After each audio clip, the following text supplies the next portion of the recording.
Hi guys, welcome to the Comics Pals.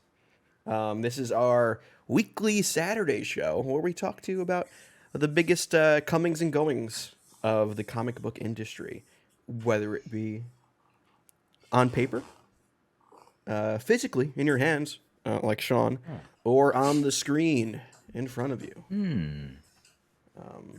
I'm your host this week, Tyler Olson. Sean is, he stole 40 pies and he's running away from the law. The weird thing is, he's gonna eat those pies, and that's what he's being chased for. He tells people he's allergic because it's easier, but he's legally not allowed to eat dairy. It is against the law. Actually, I was actually referencing that old Lex Luthor. I know what you're referencing. I know you would get it. And that's terrible. But Been Marco, in do this you know what business this is? too long. What? Do you know what this is? This meme I'm referencing? I have no idea what you guys are talking about. Just Google Lex Luthor 40 pies. Was it like a kid's book? Like a counting book or something? Yeah. This is like we're opening up the tomes of old internet memes. This is deep. This is like before meme was a thing, I would say, right? When no one was looking, Lex Luthor took 40 cakes. It was cakes, that's what it was. He took 40 cakes. That's as many as 4 tens, and that's terrible. And that's terrible. Yes, but you know what's not terrible? The show. Marco is here. Marco, say hello. What's up? I'm in heaven.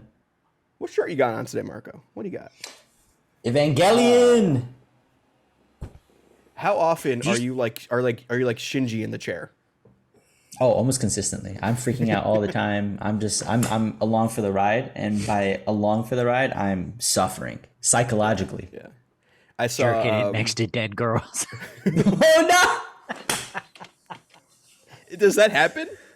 no! Oh, Yeah. dude. Oh yeah. I haven't It's watched easily all of the Evangelion. worst part of. I think it's the movie. I think it's the movie. Yeah, it's the movie. And it's literally, even with the crazy ass like 2 episodes that are like paper for some reason, that was happens.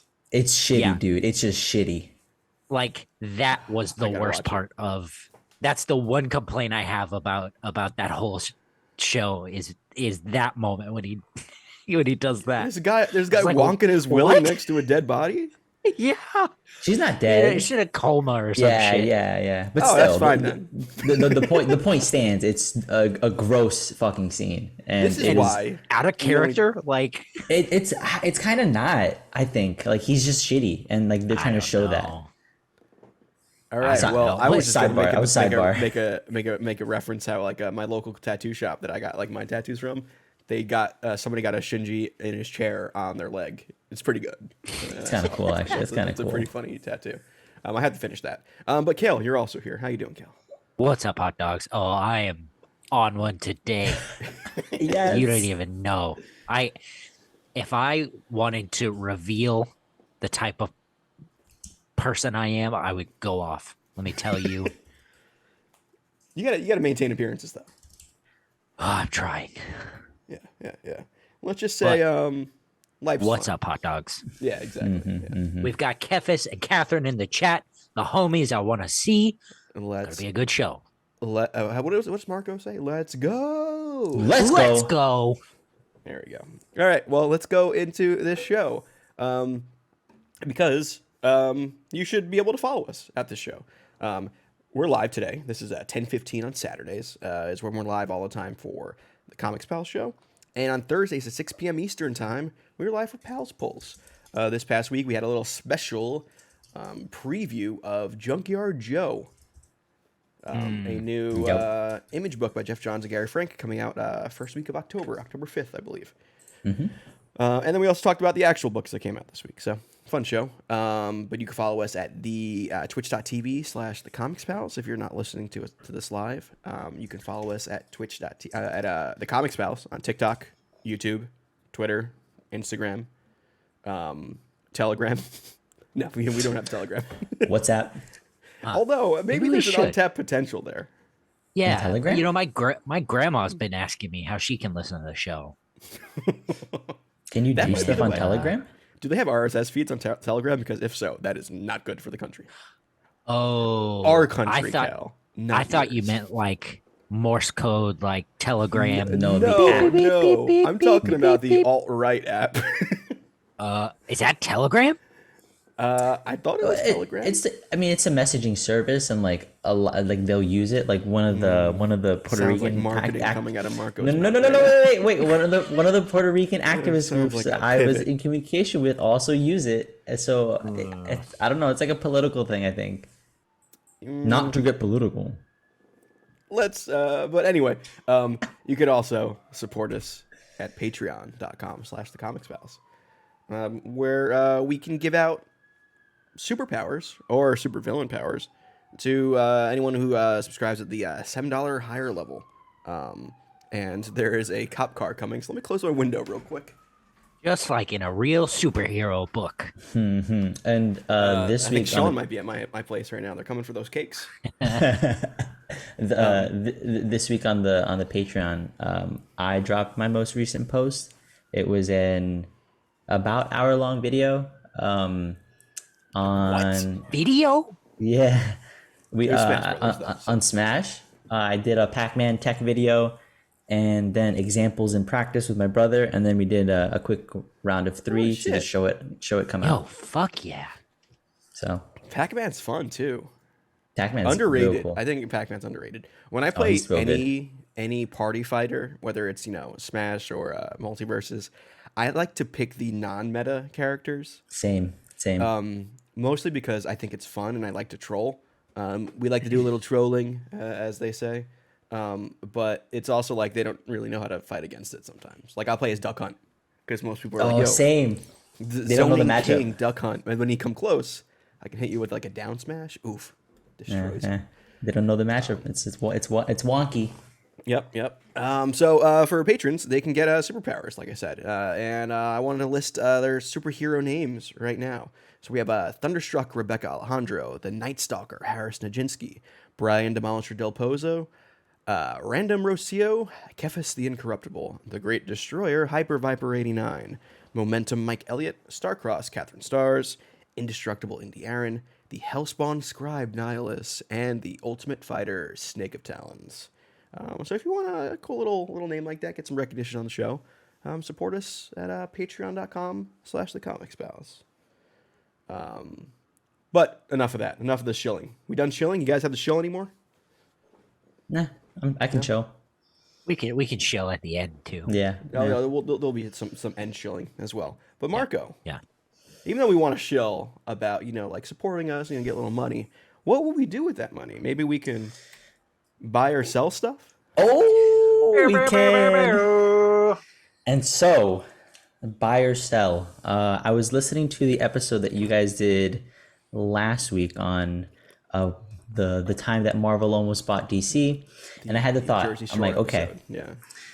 I'm like, if it happened, and let's say it happens now in 2022, and the economy's in the toilet, and they can only afford to buy DC, but not put out all the books that they possibly can, and they had to choose between putting out titles for lookalike characters, or similar characters, in the sense of Namor and Aquaman. And now, let's say they had to decide: do you buy or sell on keeping Namor as the only title, or Aquaman as the only title? And there's a few examples of. Okay, so anyone with like redundant power sets, they can only afford one. Right, exactly. Disney exactly. apparently is treating okay. their comics like their parks. Yep. Super stingy about it. Okay. Oh, Disney adult slipped through again. He'll come back later. So Aquaman or Namor? And I have a few. I have 6 in total. So Okay. So the first was Aquaman and Namor. yeah. I personally, I like Namor, but I like Aquaman more. I'm gonna go with Aquaman in this one. I think I'm gonna go with Aquaman as well. Yeah. I think you can do with Aquaman better.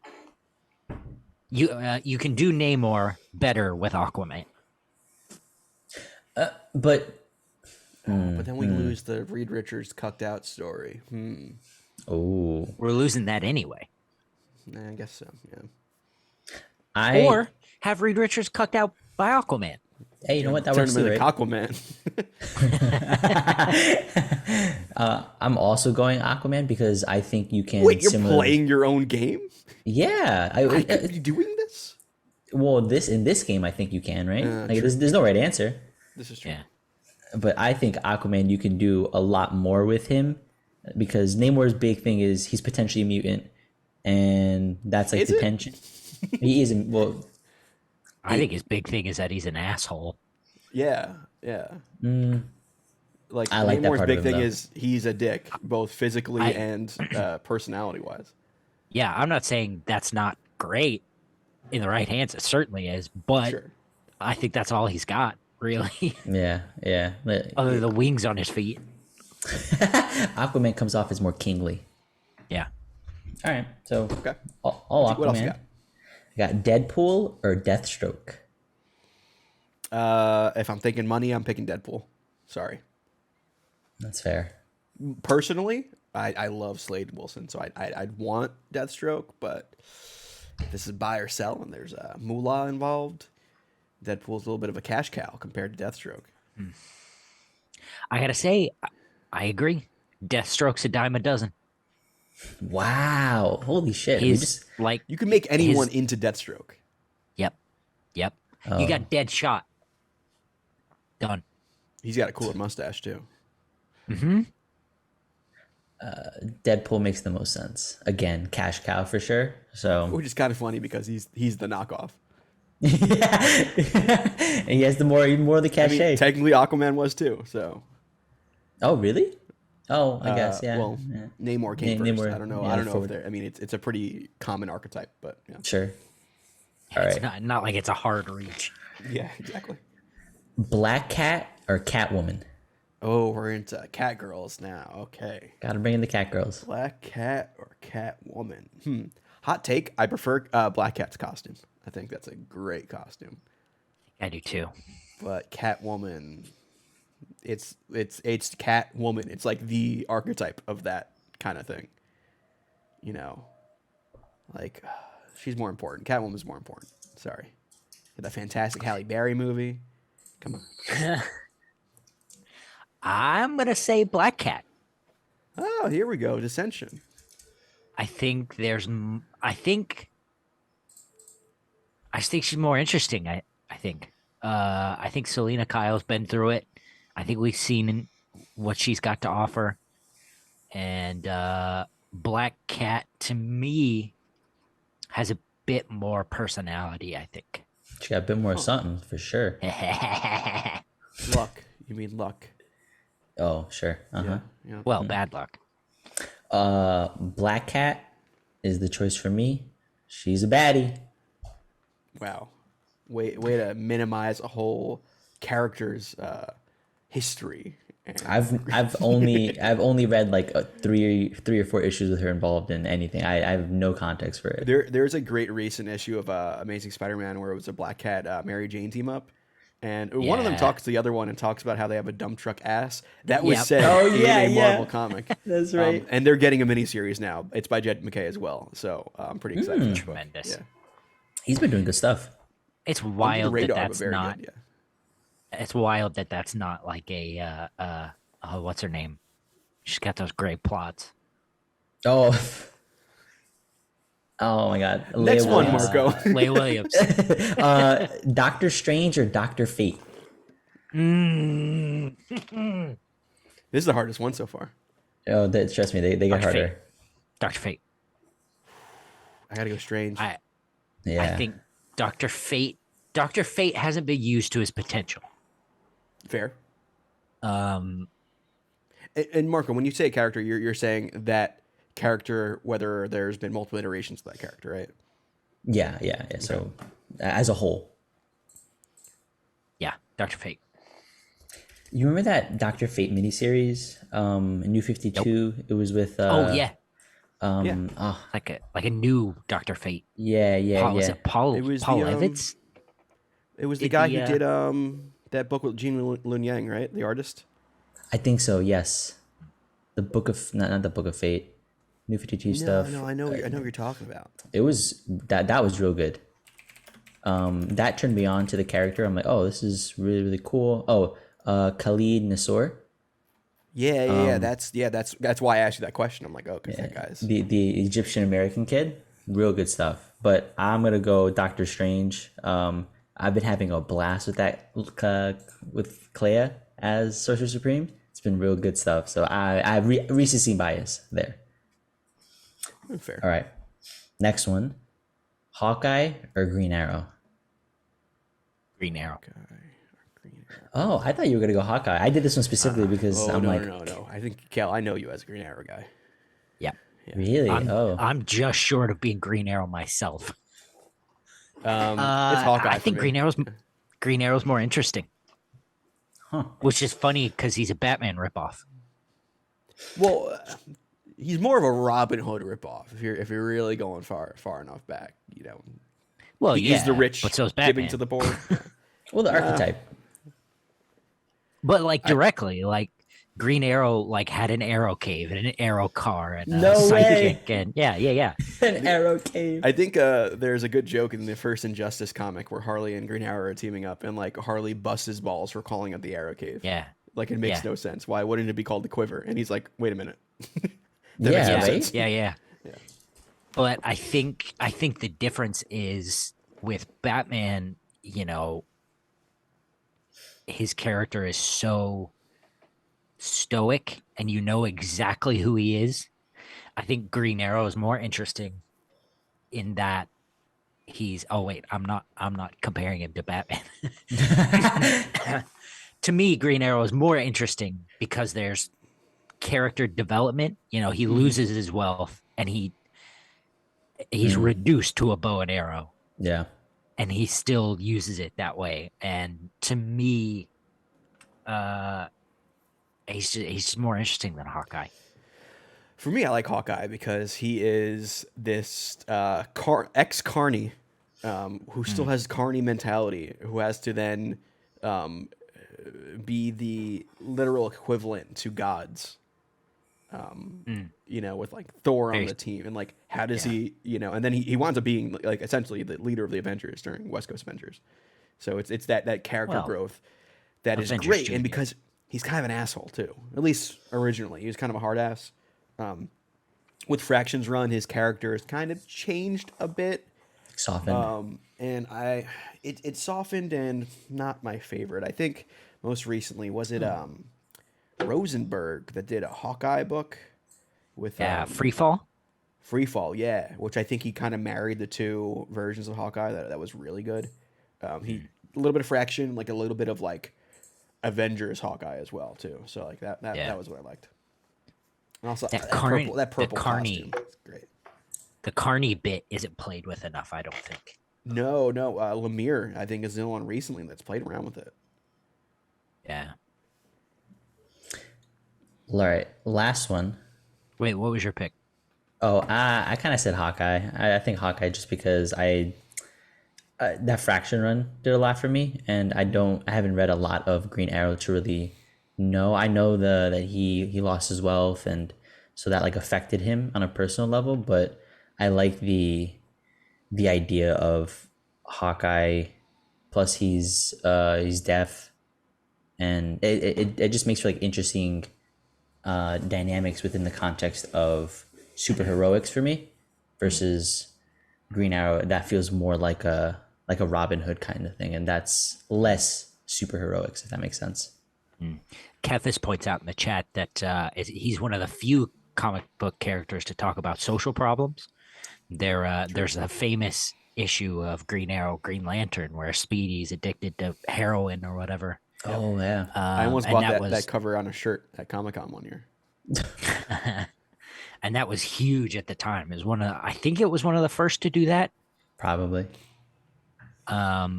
Or I think Spider-Man also did it with Harry, maybe even earlier. Anyway, one of very few to actually do it. Right. This was during like the hard-hitting heroes thing, right? Yep, hard traveling heroes. Traveling heroes, yeah. Last one here, Darkseid or Thanos? Darkseid. Huh. I can't answer that as quickly. I'm gonna go with Thanos. Darkseid's cooler. If you ask me. For me, Thanos they've been doing more with Thanos recently than Darkseid. They kind of like outside of like Darkseid is and Mr. Miracle.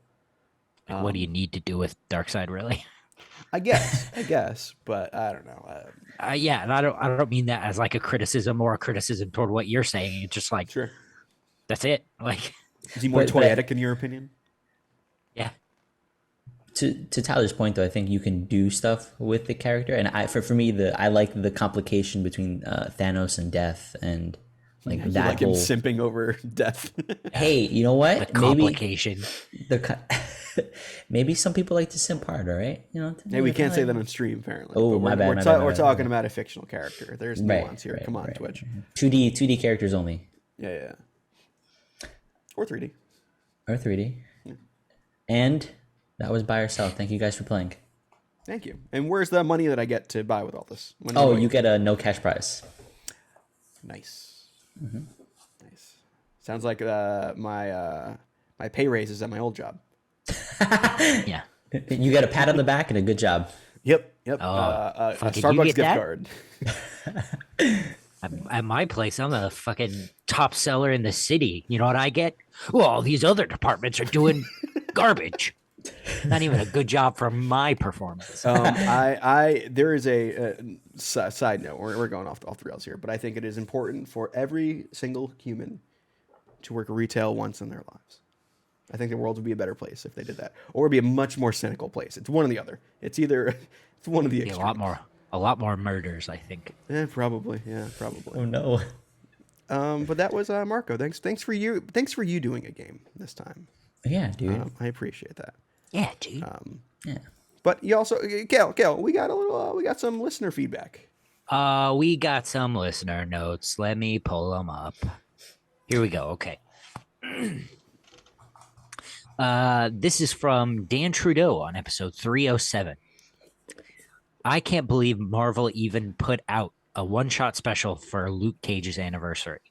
With him being mayor... I can't believe Marvel can't even put out a one-shot special for Luke Cage's anniversary.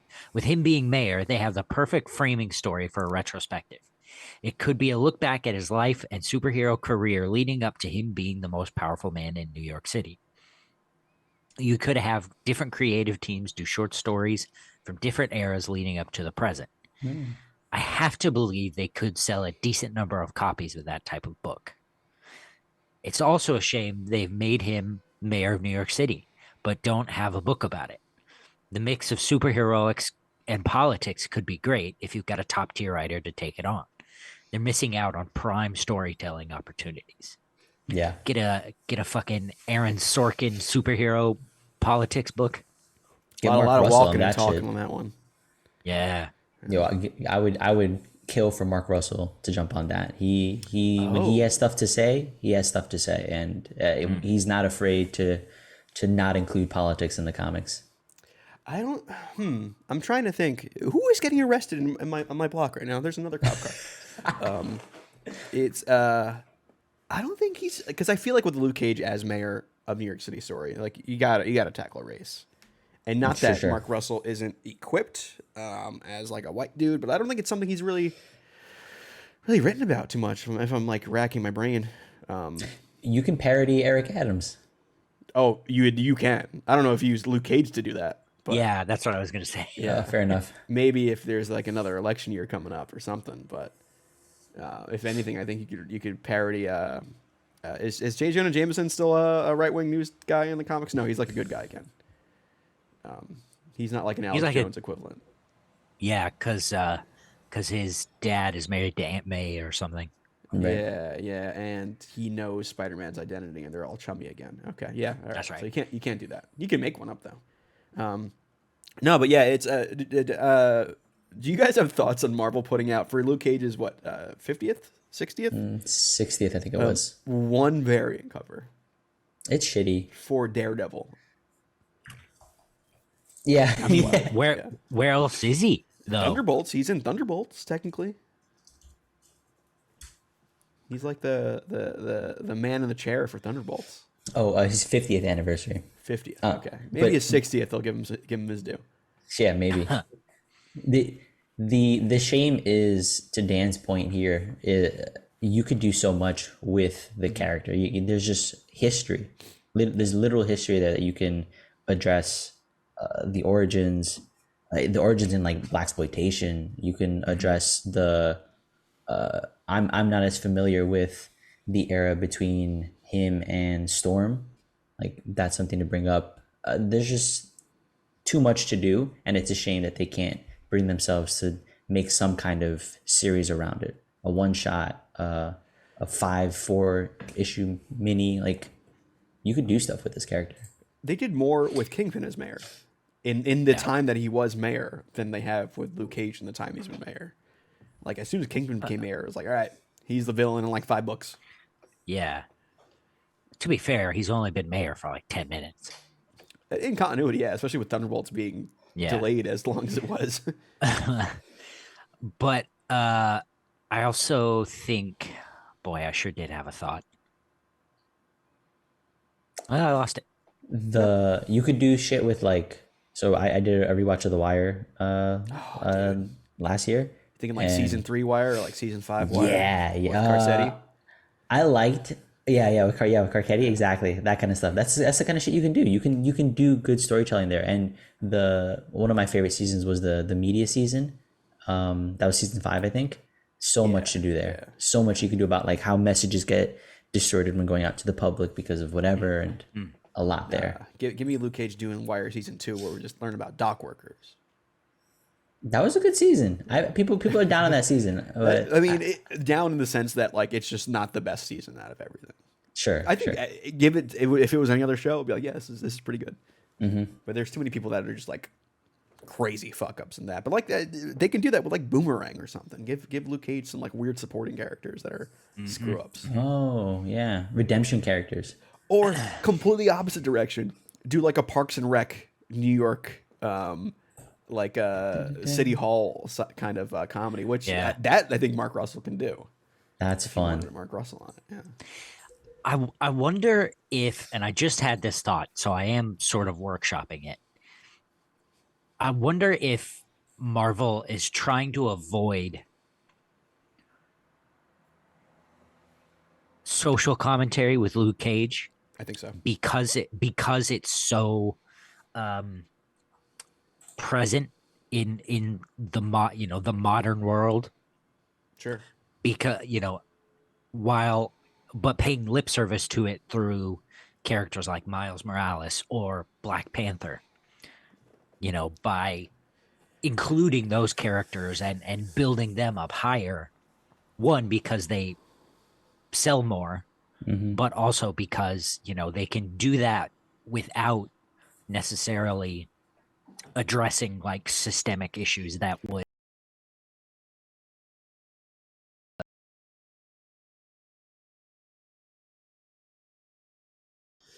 fired up. My issue is that I think you're right, Cal. I think you're right, but it's a twofold issue. I think the first is he's not in the MCU, so he's not considered a top tier character. So like why market it? Sure. And the second one is like we had Manifier, Luke Cage Manifier that was solicited as Luke Cage reacting to a black man being killed by police. It was like literally as politically driven as possible. And then I think they got some blowback from it and they just unsolicited it and it hasn't been seen since. And I think that's just proof right there. Like, you're right. Yep. Like they're not willing to really put their whole pussy into it. Is that what they say? Risk it for the biscuit. Yeah. They're marvelousy. Yeah. But yeah, no, it's I do hope we get some more Luke Cage stuff in the future. But Cal, we got another question. You want to get I have another ability to read it. I'm glad you have. What do you have? Spell slots for the amount of stuff you can read? Yeah, you know me. Yeah. Reading's not a cantrip. This was from Matt Murphy. You know him, 11. With the ending of the most mediocre run of Avengers coming to an end, who's the writer artist team that you want to take over the book? What characters do you want on the team? Had to post that separately because too long for Discord, apparently. Oh, was that your? That was me. That was me. Oh, I was wondering if you would read that. there you go. So, who should take over the new Avengers title, and who do you want on the team? Mark, are you going to say Mark Russell again? Because that's not a bad option. I was thinking it, and I genuinely was. And the artist I was thinking of was Jamal Igle. Oh. And so, like that too, give me that pair. I'm glad about that pair. As for a team, I'm not as familiar. I don't want as many X people involved because they have their own shit going on. So. Oh, did he ask for team too, like lineup? Yeah. Yeah. Okay. What characters you want? I gotta rack my brain on this. What's the character amount there? Go 5. There's 5 is a safe bet. Yeah. Okay. So I would say I do like Cap, but I feel like that's an easy choice.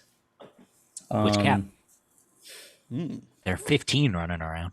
Yeah. I kind of want Steve Even more in the Rogers. MCU once we talk about Thunderbolts later, but yeah. Mr. Rogers.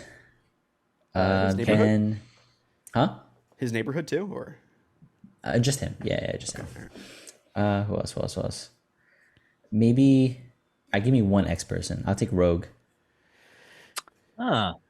Okay. played by Keke Palmer, apparently, right? Oh, Of course. yes. Of course. I want that to happen so bad. Somebody mystical has to be there. I think to address to cover off on bases. I'm thinking from like where do you cover off on certain things? So I don't want to do Doctor Strange because it feels too powerful. So I was thinking Blade. Like some mystical element stuff there. And then his defense against the mystic arts is just stabbing it though. Like Yeah, he's the mystic Wolverine is all he is. Exactly. Yeah. I want a bruiser, but I don't want it to be Hulk. So I would pick the Thing. Okay. Interesting. And then I want Namor. Because you need a water person, right? I mean, technically that's most of the earth. I agree with that statement. Like that 70% of the earth is water. You got to protect that region, right? You got to have somebody there, representative. I saw a video of a pelican eel yesterday. It's like a deep sea eel that can open its jaw like huge to like scoop up like critters and stuff. Yo, we need Avengers down there. That thing is fucked up.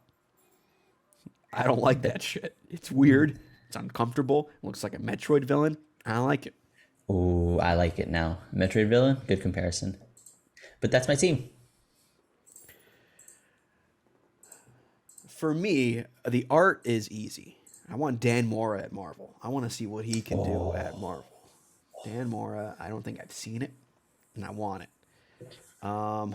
As a writer, man, that's a tough one, and I'm gonna give it to Rainbow Rowell. The stuff I've read by Rainbow and like She-Hulk and Runaways proves that like Rainbow's got the chops for like writing team books and like classic Avengers, honestly. So yeah. I think that's a good thing there. Team, I would say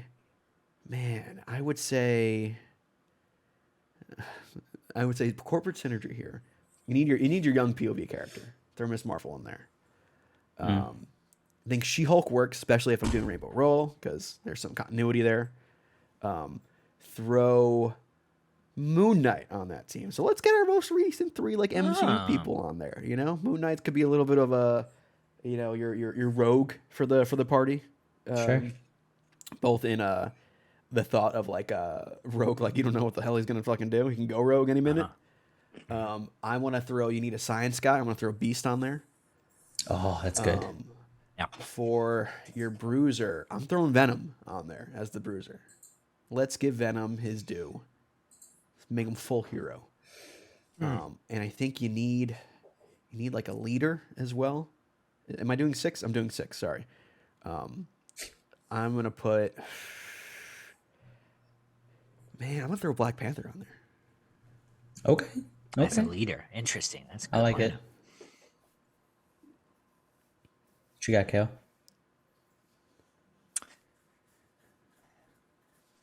I'm gonna go off the wall. Vans? Vans. I don't know if it's gonna be. I don't know if it's gonna be a weird lineup, but I want it to be weird. I want Leah Williams Fun. and I want Humberto Ramos. Ooh, that's wacky. Yeah. Oh. So for my team, Beast and Wonder Man. I love Love it. a best friend Love it. dynamic, Love it. especially on a team. That's it. Are they You friends? gotta start. They're Oh, dude, best they're friends, best man. friends. Yeah. Yeah. And Yeah, it hasn't they're been like- touched on in years. They're fucking they're like Flash and Green Lantern, like Yeah. best pals. Oh no, I typed in Beast and Wonder Man and I'm getting a lot of shipping. Yeah. Oh, Yeah. whoa. Yeah. And you know what? It's Leah Williams. She wants to go down that road. I'll read it. Oh Yeah. shit. Honestly, we need more bi characters in comics. Let's do that. Let's fucking do it. I love Spider-Man on the Avengers. Fair. That's like your POV character, your young POV. Type? You know what? If it's Miles, if it's Peter, it doesn't bother me. What if it's I Gwen? like Spider-Man on the Avengers.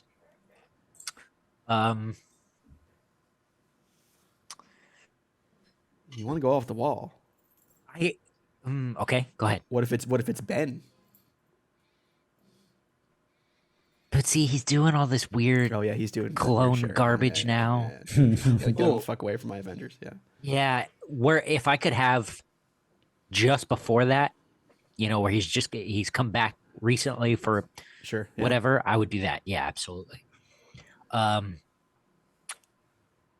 gonna say, you know what? This is gonna be a team of friends, is what it's gonna be. Nice. Shippable friends. We're gonna get Carol Danvers. We're gonna get Jessica Drew, Oh, and that's love it. and that's Love 5. It's a good team, and like there's glaring omissions and power sets too. So it's like, oh shit, how are they gonna handle this sort of thing? Like I guess Wonder Man's your strong guy, right? Yeah. Well, you got Captain Besides Marvel guy. too. Yeah. Oh, true. I always forget. Yeah. Wait, so who's the leader on that? Could be Captain Marvel. Could be Spider Man. I think Spider Man. I think Spider-Man. He can lead a team. Is he ready to lead the Avengers?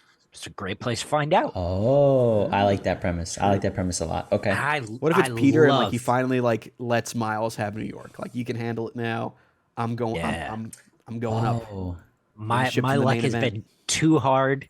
I'm gonna scale up a little and yeah, I like I that. dig it. I dig it a lot.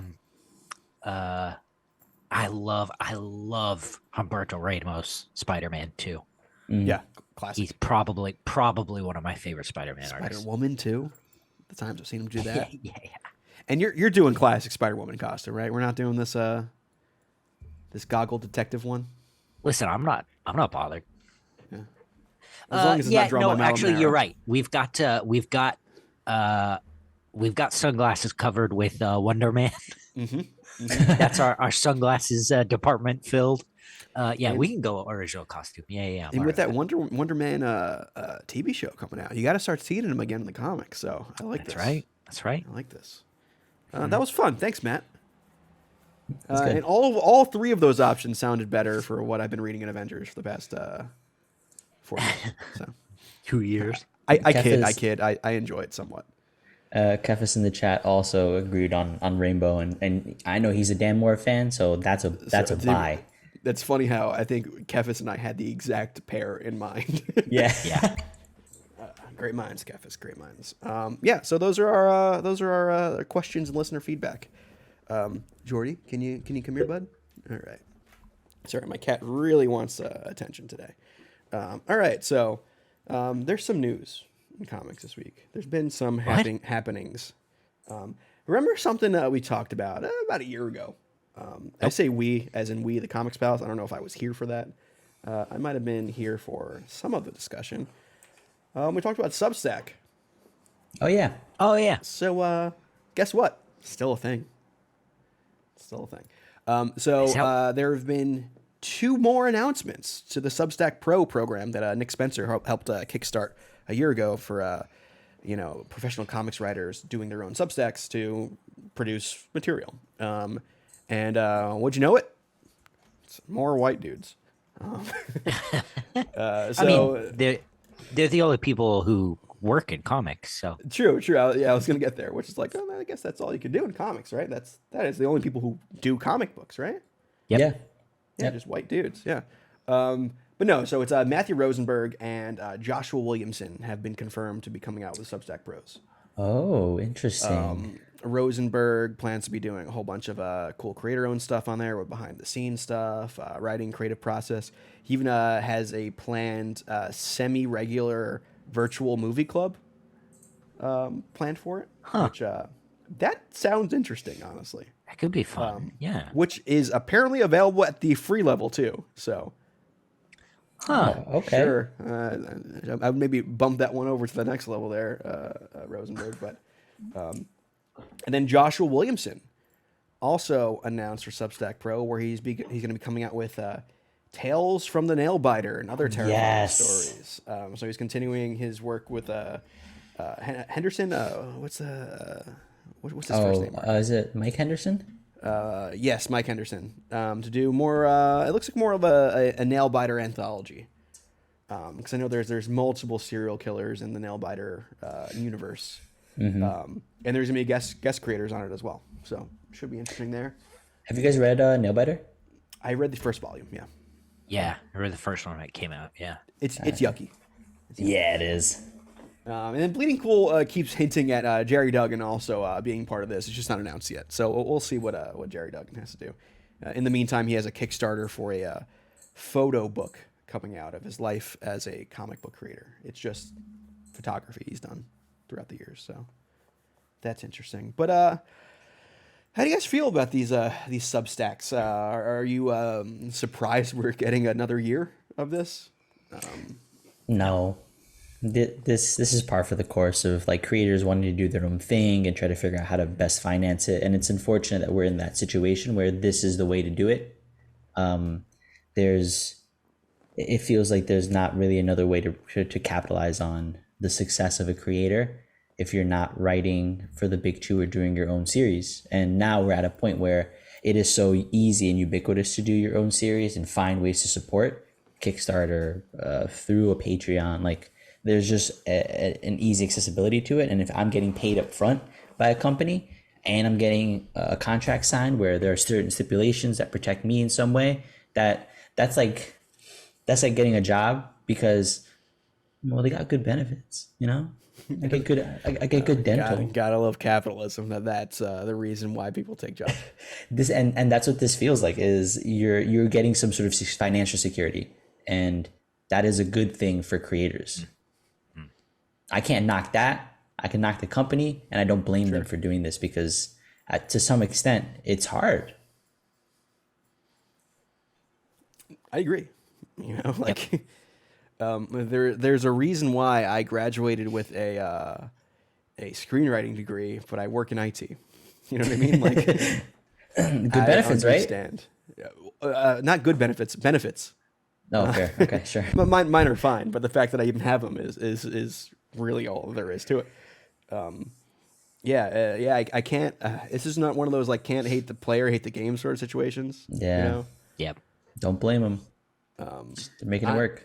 I am a little surprised that it's still around. Like, no offense, I thought Substack Pro might have just been like a 1 year thing, especially once we saw like a lot of those creators. Like, sure, they took some time off of the main big two comics, like but then it was like announced like, oh no, they're coming back. They're doing their own things, you know.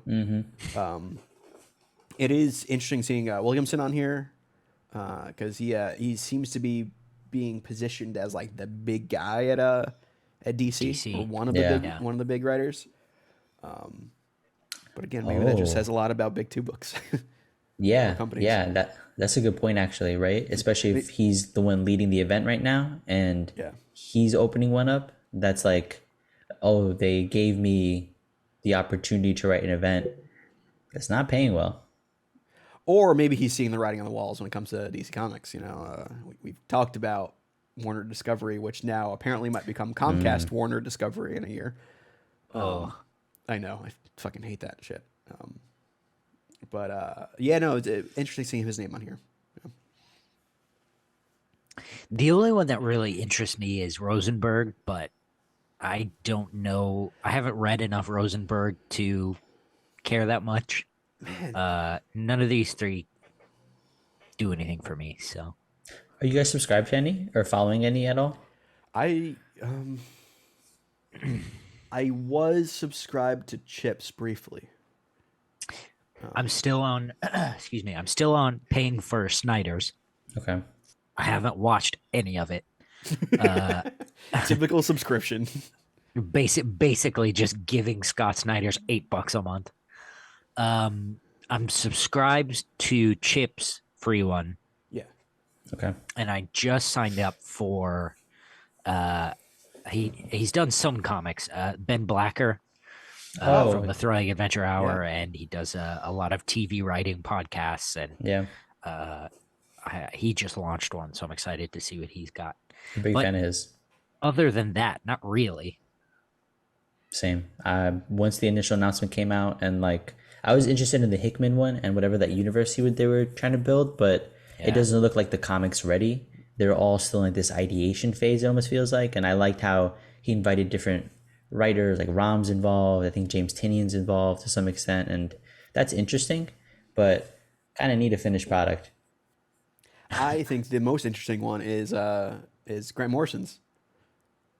Or it's Yeah, I haven't essentially looked at free. his, yeah. It's like a free newsletter or whatever. But they just write crazy shit. Looked at theirs. Yeah, sorry. It is like, which one of you told the story? I think it might have been Sean, where like it was a New York Comic Con and Grant Morrison was like, I'm creating in a smoke filled room with candles and stuff. Yeah. That's Yep. that's what it feels like reading those things. But like Grant got into the whole like Superman as a fascist rumor that was around when he wrote Superman and the Authority, of how they wanted the direction of Superman to go. And he was pretty much and they were like, nah, yeah, I'll do it, but I ain't doing that. Interesting little thing. The first one was like this collage, right? It was this whole, like a 1-page like notebook almost thing for Grants, was it? Yeah, yeah. And like also, I don't like the Substack UI of the website. It's too free for the creators to do whatever they want to do, and it has no uniformity. And I'm just like a stickler for that. It just doesn't look good. It's too plain. Good UI. Yeah, it's just like text. I'm like, no, I have ADHD. I need something here. I think that's why I like Chips so much, is because he does like two different voices, as well as he puts like a ton of different stuff in his. Gotta find some that are just a lot of content to make it worth it. Yeah. Yeah. Like the Comics Pals Patreon. Whoa, shameless plug. Ooh, we don't have a Substack though. Marco, with the content you put out, you could probably do a Substack. I write a lot. Yeah. Kefis says he never gets around to even reading ours unless I'm trying food. Oh, So He bailed likes on seeing Substack people a in long pain. time ago. Yeah. Listen, and if that's what'll get you guys subscribed, I'll do it. mukbang. I'll That's film it. some snuff films for you, Kefis. Oh no, There you go. that was a direction. It's just me doing smelling salts, just snuffing them. Oh no, that also went a that's direction. Sorry, that's a sniff film. Sorry, I'm getting mixed up. Classic mistake, classic blunder.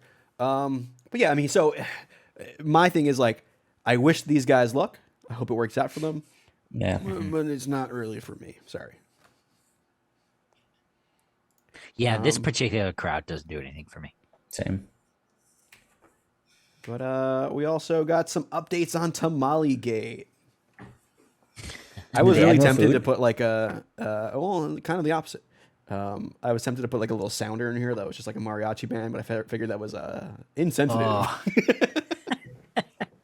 Nah. Yeah, no, that's too much. Why was that playing? Sorry, the Give Me the Green Light thing just played all of a sudden for me only. Whatever. So Tamale Gate is back, and they've pretty much gotten rid of all the food. So after updating the Kyle Rayner cover that we saw last week, 2 weeks ago, DC has went back and updated a lot of the covers.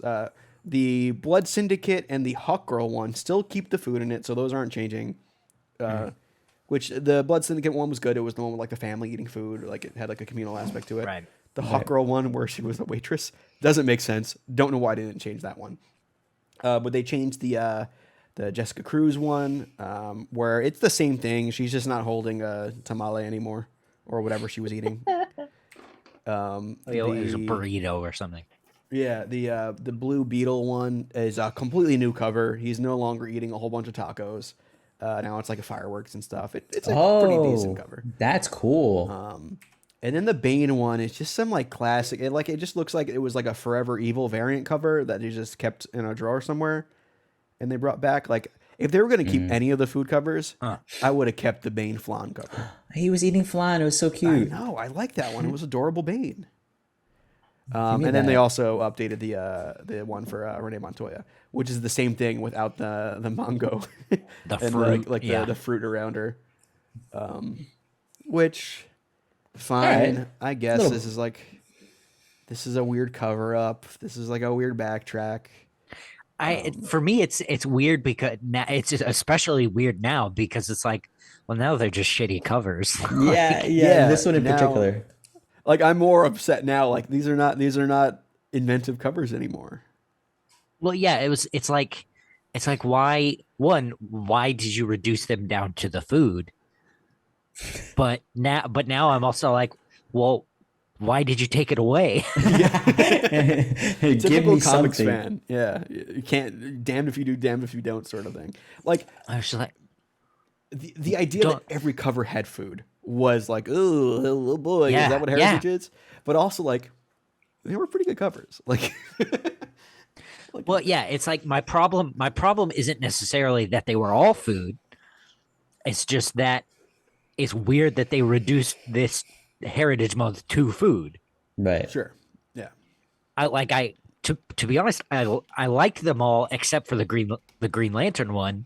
That one to me felt weirdly specific, and I didn't like it. Which Green Lantern? But- The Kyle Rayner one, right? Yeah. That plastic bag, man. I don't know what it is. It looks just like poorly photoshopped. Like somebody went back and like just added it in after the fact. It's like me Yeah, doing maybe. YouTube thumbnails. Just a clone stamp tool. Here we go. Let's do it. Easy. Yeah, it's Glad that they're updating at least like this one here. This one for sure makes sense to update. We don't need a burrito in hand. I like the Blue Beetle one. That one looks pretty cool. You like the Yeah, that one is fireworks Blue cool. Beetle one? Yeah. Yeah. Yeah, they got the symbol in the back and fireworks and celebration stuff. That makes sense for sure. They missed out on Bane. That's all I'll say. Yeah, Catherine's right. And now you get nothing. You complain, nobody eats. Again, bringing it to food. Nice, Marco. Yeah, you have to. You know, it's I'm Hispanic, right? That's all the Hispanic people are worth. A significant lack of pasteles though in those covers. I will say. Oof. Are you a fan of those? I've learned to. Oh, become a okay. fan. I can't do it. The texture is a little strange, but if it has good flavor, it should taste good. Right, Kel?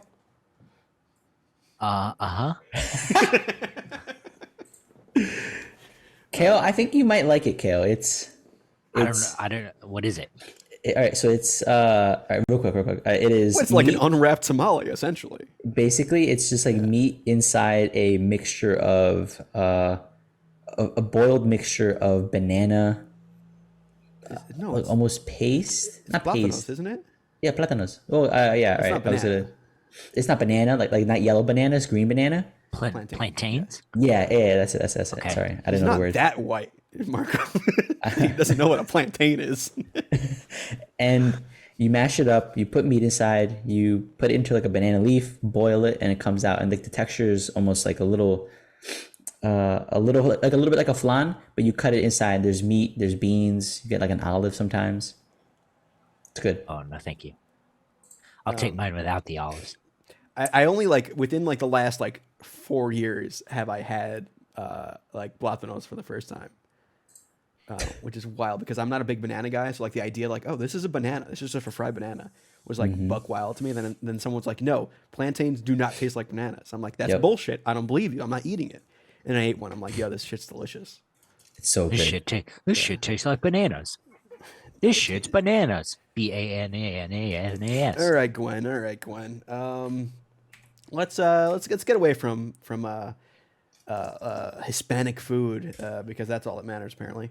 And it's kind of a shame that Sean's not here for this one because Marvel has announced another issue of Timeless coming out this December. So when we talked about underutilized characters, Sean brought up Kang.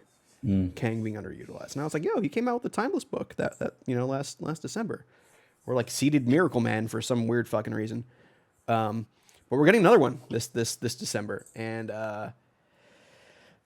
maybe Kang's gonna get his time in the sun, finally. Possibly. This is gonna be used as like the same idea where they're gonna be seeding the next year of Marvel Comics through the lens of Kang. If you look in the cover, you can see Venom, you can see Ant-Man, there's some Wolverine, Moon Knight, Mighty Thor's in the cover too, which I thought was pretty interesting. If this becomes a yearly thing where you get like a new Timeless to like be like the point one of Marvel Comics, you guys cool with that? You cool with that being Kang's position? I don't even know what it is.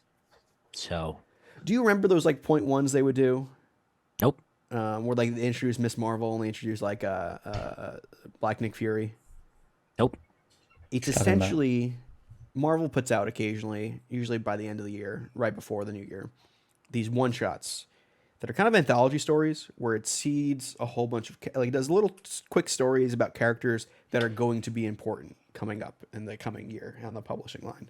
Oh, Was that the one that was like narrated by the guy from Atlas? Or am I thinking of, or was that 1000? I don't know. It ended with the cowboy, the lonesome gunman, That or was whatever. 1000. That was 1000. Yeah. Okay, all right. Yeah. Like I think the one that always jumps out to me is at Marvel Point One, where it was like they introduced Nick Fury's son, and they introduced Kamala Khan as like this fangirl who liked Captain Marvel so much, and it was like, oh, Scott Lang is back. This is before Ant-Man was even a thing. And this is kind of like their way of doing it. Last year, the whole story revolved around Kang going throughout the time stream with a biography writer who wanted to write about Kang. And Kang was like, yo, you don't know anything about me. You don't get to write about me. You're below me. But you know what? Follow me around on this journey throughout time. That's fun. See what you can come up with. And at the end, the writer writes down the Miracle Man logo, which made really no sense. But was that also Jed McKay? I don't know who wrote that, to be honest. I don't know.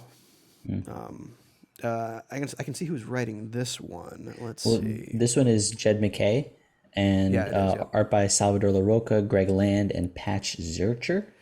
Oh, that's where you lose me. Yeah, it's all right. I'll skip. I would have said yes for McKay, but then you got LaRocca. You got Greg Land, LaRocca, and Patrick Zurcher, which are like the three that all kind of are the same flavor. Yep. Photo referencey. If I wanted to look at porn faces, I just watch porn. Oh. True. Yeah. True. There was a Tumblr, like peak Tumblr, where somebody found the exact porno pics that Greg Land was using for photo referencing. Put them like side by side. That, yeah. Yeah. I was like, wow, that is not hiding it at all. Yeah, I mean, I'm excited for more Kang. I like when they do these things. It's like my fat ass at a mall, where like I go around getting samples from all the food locations in the food court. Oh, like a Sam's Club. Yeah. Yeah. And like when I say my fat ass, like I would literally go there with like a hoodie on and my hood up, and I'd get a sample, and then I'd go around and I take my hoodie off and I wrap it around my waist, and then I get another sample. Yep. I was in disguise. I was like, yo, I don't want to pay for this sesame chicken, this teriyaki chicken. I just want the free stuff. You get a little toothpick at the end. Love it. Yeah. Oh yeah. Been there. Love it. And that's what this is in comics form. It just sounds like with this art team, it's going to be like really shitty Chinese food though. Really shitty Chinese food. Like a Panda Express. Yeah, stuff you're not even proud of eating. No, it's bad, but it's good. No, this is bad. No. Bad, so bad it's good is like when you go to the Chinese place and like the menu is just pictures and numbers, but like the pictures are all like washed out color wise. Like you could tell they haven't replaced those things for like 20 years. Yeah. That's good food. That's when you know the food's gonna be good. Yeah. Yep. It's like the Panda Express stuff where it's too commercial. Nah. They don't want to do to Apple Store in the Panda Express. Yeah. They don't want to put any MSG in their food. That makes it taste good. Let's be real. But yeah, the Timeless is coming out, so maybe this will be the first step of Kang being relevant in the comics again. So hopefully, I hope so, man. Well, that character design is so good. Sean can let us know. Well, we might have to read it for the show. Who knows? No, we don't have to read it for the show. Well, I guess we don't have to do anything. Yeah, it's my show. We do what I want. Another new Marvel book coming out is, where's my button? Scarlet Witch. Whoa, weird. Oh. Yeah, so this is a new ongoing Scarlet Witch. Oh. And the creative team on this is Russell Dauterman will be doing covers, and he did the new design for Scarlet Witch's costume, which you can see here. It's a nice Dauterman costume design. Which I love it, especially like the thigh parts that have like that old like Wundagore style kind of the sigils, almost like a Magneto sort of thing there. He draws her with curly hair like she should, and it just works. But the creative team is it'll be written by Steve Orlando with art by Sarah Pichelli. Sarah Pichelli and art. That's a rare thing these days. Yeah, it is. She finally got away from Spider-Man. Yeah, Bendis really let her go finally. Must have finally released her from her contract or something. It was like a Kesha situation with her drawing. Yeah, yeah. So Scarlet Witch is one of those characters who never really gets an ongoing. The last one I can remember was who's the guy who wrote Starman? Like the Robinson, good Star. James Robinson. Yeah. It was like a James Robinson drawn Scarlet Witch way back when. This is like Marvel Now or whatever. It was just after Age of Ultron. Yeah, I think so. It was good. Like I enjoyed it. Was it? I didn't like it. I remember it being like a therapy session because she was still dealing with No More Mutants and stuff. Yeah, I read it for The Other Place, and I was not a fan. Of The Other Place or the book? Both. Yeah. Okay. This, man, I feel like I've not given Steve Orlando like a fair chance. I've given him so many chances. Yeah. I heard the Martian Manhunter wasn't bad. That was good. That's where like I give him like too many chances. I'm like, all right, you get one more shot at Martian Manhunter, and like, oh, this shit's fantastic. Riley Rosmo and art. And then I'm like, all right, let me read the next thing. Right. You're just doing more monsters. Okay, that's fine. This I don't have as much of an attachment to Sarah Pichelli necessarily. I've seen her stuff and it's very good, but I don't know. This doesn't excite me. I don't know, like especially coming off of what was the thing, the Trial of Magneto and all that shit. Like, however that was handled, that just felt weird. And then didn't it end with her like going into a new dimension, or she's like opening up like some new power set? No, she gave the mutants their own like limbo essentially, for like, and then she like let all the mutants who died before Cerebro was a thing come back if they wanted to. So okay, yeah. Let me add one thing here. Matt Wilson on colors. Yeah, he's good. Really? Great. Yeah. Great, but the colors aren't going to sell me on a book that has a writer artist team that already are fire. Yeah. So like, I will give you the pitch, the quick elevator pitch. She now owns a magic shop and is dealing with magic related mysteries. Ooh, all right, you pulled me back in. Actually, hold on. It seems simple. It seems stupid simple, you know? Yes. Yeah. But that means it's right for storytelling. I think That's you need pretty it. good. It reminds me of like Anya from Buffy, where she had like her own little. I know, yeah, Wrong Sean's crowd. not here. Wrong crowd, Tyler. Yeah, true. You know what? Fine. That premise alone works really well. And for Scarlet Witch, like her trying to maybe get out of the hair of the mutants and just like figure out her own stuff. I think that makes sense to just, hey, like a character of the week kind of situation and need to go on some kind of adventure. I don't mind that. And in my opinion, it'd just be nice to have another Magic Marvel book. Yeah. Yeah, really. with making it a Scarlet Witch title and with that premise and Sarah Pacelli, I'll give it a shot. Give it an issue 1. Yeah, that's pretty. That's probably gonna be all right. Pacelli is like, that's enough in most cases for me. Like, Yeah, in a Dodderman cover, like it's So clean. consistent Dodderman covers too. oof. Yeah. Surely that means they're putting some fire behind it. I hope so. Yeah, Like some actual marketing. I mean, the fact that it's been announced already outside of the solicits and its own thing is a little different for Marvel. So Scarlet Witch needs a book. I agree. I think so. This is a 2023 when book, is this so this is it's 2023. We don't know when. December solicits just came out, so this is even coming out before December solicits. So like, yeah, this is getting marketing for it. It says January 4th, 23. Okay. Yeah, so they're going a month ahead of time on this. So there might be, I wouldn't be surprised if we get some like Comic-Con, like they'll probably be like on like a New York Comic-Con, like on the Marvel booth, which Marvel's presence yeah. at New York Comic-Con is happening again. It's like back to normal. So I can see like a big, banner for this or something. Like there seems to be some push behind this, which smart. She's a big character in the movies and shows. Like one of your linchpins of the MCU. The Agatha show coming out too, so you gotta play into that stuff. Well, they're Yassifying Agatha next month. So That's right. she's becoming young and attractive, So It looks a lot like Anna Paquin as Rogue. bit. They should have just went full Catherine Hahn. Like I love Catherine Hahn. So. Yeah, it doesn't look like Catherine Hahn. It looks like It Anna doesn't, it Paquin. doesn't. Yeah. You watch True Blood, Cal? No. That's some campy goodness. We'll talk about campy goodness in a bit later. But yeah, that's Scarlet Witch. I am kind of excited for it. And another comic book announcement. This is for December because Solicit just came out. DC is going to be celebrating the 100th birthday of Stan Lee before Marvel Comics does. Excuse me? Yeah, so do you not know about Stan Lee's history at DC Comics, Marco? I didn't.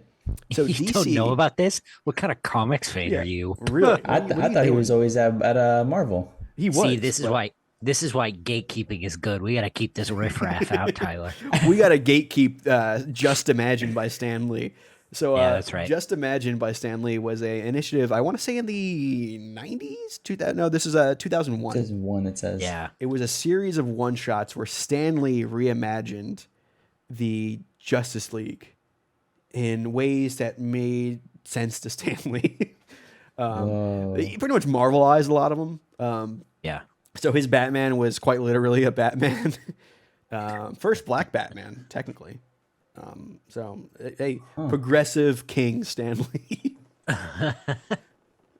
His Superman was a little more, pretty much Homelander. It looks like it, yeah. Yeah, it's just like a kind of more traditional Marvel designs for a lot of the characters. I think Aquaman was literally they were almost taken too literally. Aquaman was water, like water incarnate, like literally a water person, like Hydro Man. Yeah, Sandman was in his team too. Green Lantern was essentially a radioactive man mixed with Gina Spell for Marvel. Yeah, sure. So maybe it's a hot take, but I personally enjoy the designs. I think they're goofy as shit. Yeah. The writing was not good. I've looked into this like previously, because it was like interesting to me. I'm trying to check it out right now. And they're technically on one of the multiversal Earths. I don't know which one it is. Is it like Earth 6 or something like that? Yeah, Earth 6 is what I've read. Yeah. Yeah, so DC is releasing Tales from Earth 6, a celebration of Stan Lee, a commemorative one-shot anthology featuring news stories based on Lee's interpretations of core DC characters from his Just Imagine series of one-shots. It's a 96-page prestige format one-shot. Whoa, okay. That's essentially a graphic novel. That is juicy. Yeah. So we have including stories by Mark Waid, Jerry Ordway, Kenny Porter, Stephanie Williams, Michael W. Conrad and Becky Cloonan, Colin Kelly and Jackson Lansing, Megan Fitzmartin, Steve Orlando, and Zach Thompson. So a lot of their kind of current slate of writers at DC and Jerry Ordway are going to be working on this. There's an awesome, I believe this is, that's not Coipel. This is, shoot, who's this? What are you looking at? The bottom image, it's, who's the artist on that? Jeez. That's Jim Chung. Jim Chung, yes. The Jim Chung face. Every face kind of has a Jim Chung to it. It's a pretty cool double page Jim Chung cover. Honestly, I'm cool with giving these guys a second chance, like the characters. Yeah, for sure. Oh no, No, no. Wait, why not? This is antithetical to Kale's beliefs in DC Comics. I'm very happy that they're seeing the light of day and that this is happening for the celebration. But a second chance? No, that's too far. No. A resurrection? Why not? Whoa, we can't be saying that. Stanley's dead. What are you going to try? Well, it's a quick seance. That's it. I mean, they're bringing this shit back, right? I guess so. I mean, they're definitely bringing something back from the dead. This looks cool. I was going through the covers. I like some of these. This Flash in like all bright colors and Flash is white. Yo, that is just a 25-year-old at an EDM show. Yeah. You know what? Just show a little more skin, and then you're there. It's a cyber for a lot more skin. Yeah, true. Yeah, it's like Izu. Yeah, there's a lot less clothing. Yeah, it's. I also like. So what I like most about this is the pettiness of it all. There is definitely a push to put this out before Marvel does anything for the 100th birthday of Stan Lee. Do you think they will? Marvel? They gotta. Yeah. The property. I mean, Bound to. Can they use it? He's a Can property. Right? Can they use it? Yeah. Do they have to then deal with the Stan Lee Corporation or whatever hell it's called? Estate. Yeah. Estate. Yeah.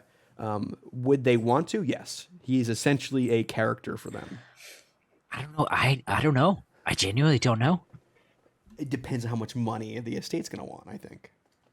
There's a give and take here. I wonder with Disney if Stan Lee, if Marvel has outgrown Stan Lee. True. Do you think so? Why? I don't not think so. I feel like they. No, now you got me thinking about it. Okay, I was curious. I was wondering if Stan Lee was ever a Disney legend. You know, those awards they give it at D23. Oh yeah. Yeah, he got it in 2017 before he died. Yeah, so. Okay. Yeah. But to me, that's it. Now that they're owned by Disney, Disney's forking over the money to let them do whatever they want. Wow. You know, the original founders or whatever. Well, yeah, founders, quote unquote. Sure. I think it's all in the rearview mirror. I don't think Disney wants you to think about that anymore. I think they want you to think about Disney. Oh, I see. Okay, I can see that much. Like this, like Stan Lee is a mythological figure now. We're in the present. The present is Disney. He's the Mothman of the Marvel Universe? He's just a cryptid? Barely. So you think he gets Luke Caged in this?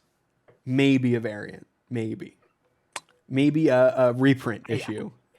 I think we'll be lucky to get a variant. Okay, interesting. You don't want a J. Scott Campbell, sexy Stan Lee, that when he's like laid out like half nude. You remember that picture? We've had it. Yeah. What's nothing new? I think we'll get something. I'll be curious to see if DC is doing more for Stan Lee than Marvel. That would be honestly offensive, I think. Especially for most people. I think Stan Lee's done more for DC than Marvel. They gave him Jack Kirby. Ooh, that's that's a good point. It's true. But yeah, that is what DC's doing for Stan Lee. But we had a lot of other news this week. It actually broke right after Sean and I did our show last week because D23 happened last weekend. And after our quick little break, we're going to talk about all the news that Marvel announced for the MCU at D23 Expo. So if you guys want some discussion on that, stick with us. We'll be back in like 5 minutes or so, right? 5 minutes or less. Or so. Yeah, or so. So yeah, we will be right back, guys. How did you know? Trying to get that rock and roll community event going on. Yeah, I'm rock and rolling on the show. Mm-hmm. Hello. Mm-hmm. Okay. All right. Yeah, Marco and I were just talking about halal food as he shoved his face during the break. So it's fine. Nobody saw it. I did. Marco, are you halal? Oh no, I'm haram. That's the bad one. Mm-hmm. Yeah, I can see that. I have a So friend let's- who Guys, okay. Well, sorry, go ahead. No, I want to hear well- the story. I want to hear the story. Go ahead. All right, I have a friend. He's up in Boston. Him and his girlfriend are Muslim. And I go hang out with them whenever I go up to Boston, and I want to get him a hat that because there's a couple hats. One is halal, one is haram. They had that in Miss Marvel. Yeah, exactly. Yeah. And so she's much more religious, so I'm gonna give her the halal one, and I'm gonna give him the haram one. Is that offensive or is that like a funny joke? I don't know what that. I don't know. We're close. We should hate each other for it, so it's fine. Let's talk about D23. Hey, speaking of haram, Yes. Yeah, exactly. D23 Expo, the ultimate Disney fan event, happened last weekend. A couple new Disney animated movies announced, some Pixar, some Star Wars news. Harrison Ford was there. Talked about Indiana Jones, and he cried about the new Indiana Jones movie on stage. did he? Yeah, he said he said it was happy. He felt genuinely happy that there was a good one again. He said, they just keep pulling me back. Dude, I he just want to honestly rest. He honestly seems to love the character of Indiana Jones and does not give a shit about Han Solo anymore. It's so wild how different they are. Yeah. Cool. And it's what's her face from Fleabag is I guess the co-star of the new Indiana Jones. Really? Yeah. So she's I think Interesting. taking over the reins in some part. So it's interesting. And, Interesting. they were on stage I had together. this, He cried. So. I had, with that, the picture of him in Short Round. What's his name? Kihei Kwan. Say that slower. I'm white. Kihei Kwan. Yeah, the middle part yeah. is where I lose it. Ki Hoi Kwan. Ki Hoi Kwan. Where they're it's like a reunion photo or whatever.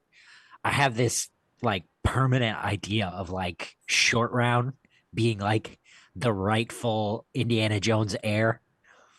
Oh, Interesting. okay. Well, we're gonna talk about him later. So Yeah. it's on here. And that's cool.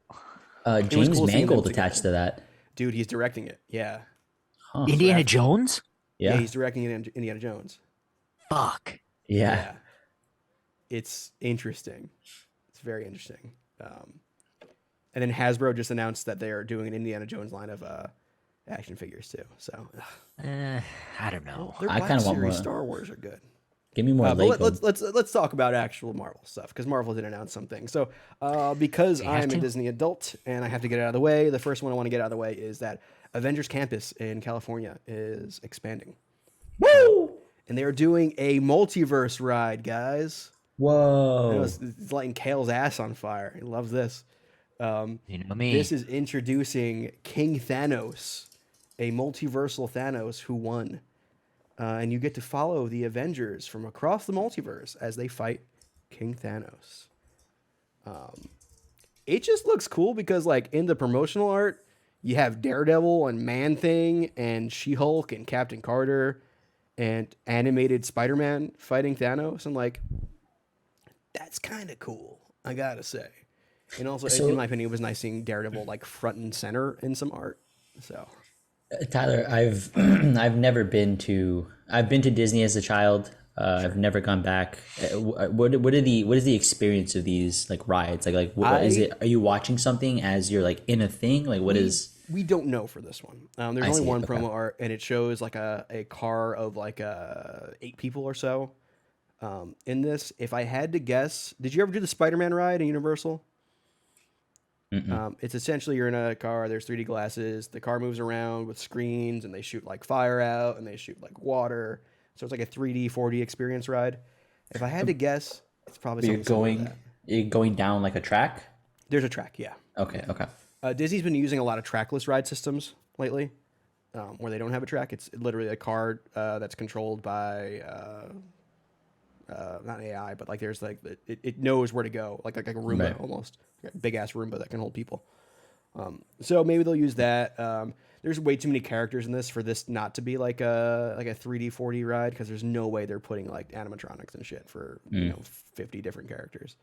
Is this the kind of thing that in the 90s would be like a great big van looking thing that you would go in and it would be on like a roller coaster, and the van would like rock and jerk you back and forth?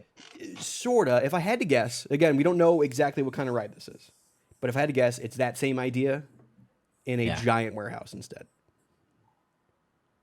And you get little cars going around a track, It's cheaper nowadays to just do big screens. Like there's a Ratatouille ride now where it's like you get big screens, you're riding a rat, there's smells. I get you. I bet you it'd be something similar to that.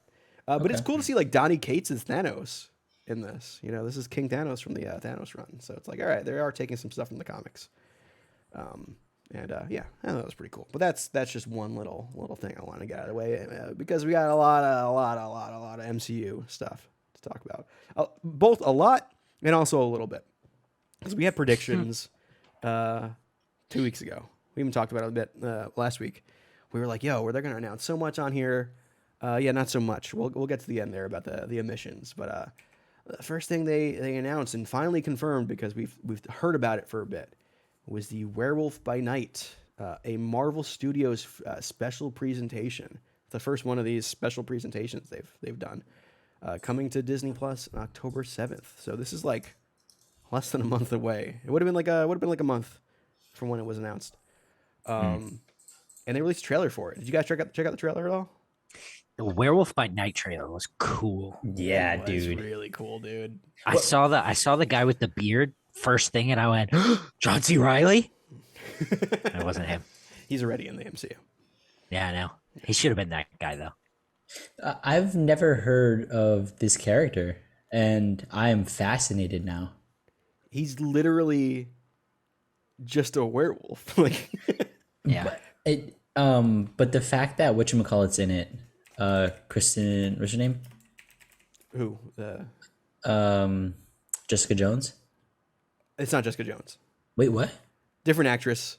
She's that character is Elsa Bloodstone, apparently. So Elsa Bloodstone is also a main character of this movie presentation.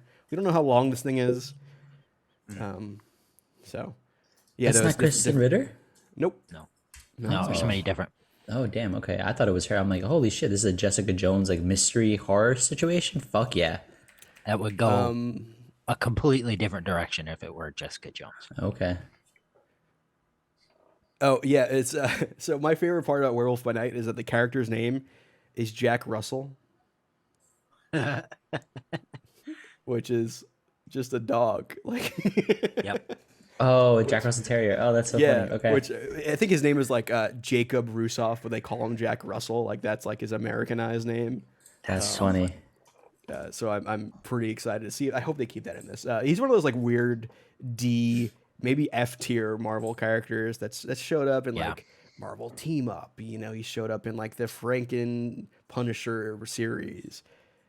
He's like Etrigan, but less cool. Yeah, but also less cool, which then in turn comes back to cool in a way, Yeah. Because it's dumb. He's not even like a ripped werewolf. He's like literally like Lon Chaney, Universal werewolf, which is what this movie is leaning into that heavy, which I loved. I hope this will be in the style of the trailer. I don't want it to be like I don't want it to look new. It's got to be. I hope it's campy. I mean, I hope it's in black and white still. Like I hope it's not just the trailer that's black and white. Yeah, absolutely. The fact that I think they showed the living zombie or Frankenstein, Marvel's version, was that like literal cheap animatronic that was apparently a zombie in the trailer. Oh, that was cool. Like It That was cool. purposely made to look like a Zoltar. Like it looked Yeah, stupid. Yeah. And he's like gathering these group of, it looks like monster hunters together, and one of them's a monster, and then they have to figure out who the monster is. It's such a weird premise, and it looks campy. The music is straight out of like a Universal monster movie. Man Thing is in it. Wait, that was Man Thing? Yeah. I got a little screenshot of it here. Man Thing is officially coming to the MCU with this movie. Fuck. So Marvel's yeah, man. about to do Swamp Thing better than DC. Oh, it's gonna be so upsetting. Everyone burns at the touch of the Man Thing. So man, I had no expectations for this movie when it was like rumored. Yeah. And like casting was announced for it. It's directed by Michael Giacchino, who was like the composer of the most recent Batman movie. He did like the Incredibles music. So Oh, Yeah. it's being directed by him. being directed by him, which is Oh, interesting. interesting. That could Yeah. be cool. Also, did the music for Space Mountain in California, which is a weird reference that only I know. Okay. Do you guys know about the Forbidden Zone? That sounds familiar. This sounds familiar. Was this like a schlock sci-fi kind of radio thing? No. So, well, maybe, but not the one I'm thinking of. So, Tyler, help me out here. Danny Elfman, Yes. Oingo Boingo. Yes. Okay, then I'm right in this thinking. He did a film called The Forbidden Zone that is just the absolute wildest, borderline racist, like wackadoo shit you will ever see. Oh wow. And so my hope here is that another composer, Michael Giacchino, will come and bring some more like wild wackadoo shit Okay. to Marvel.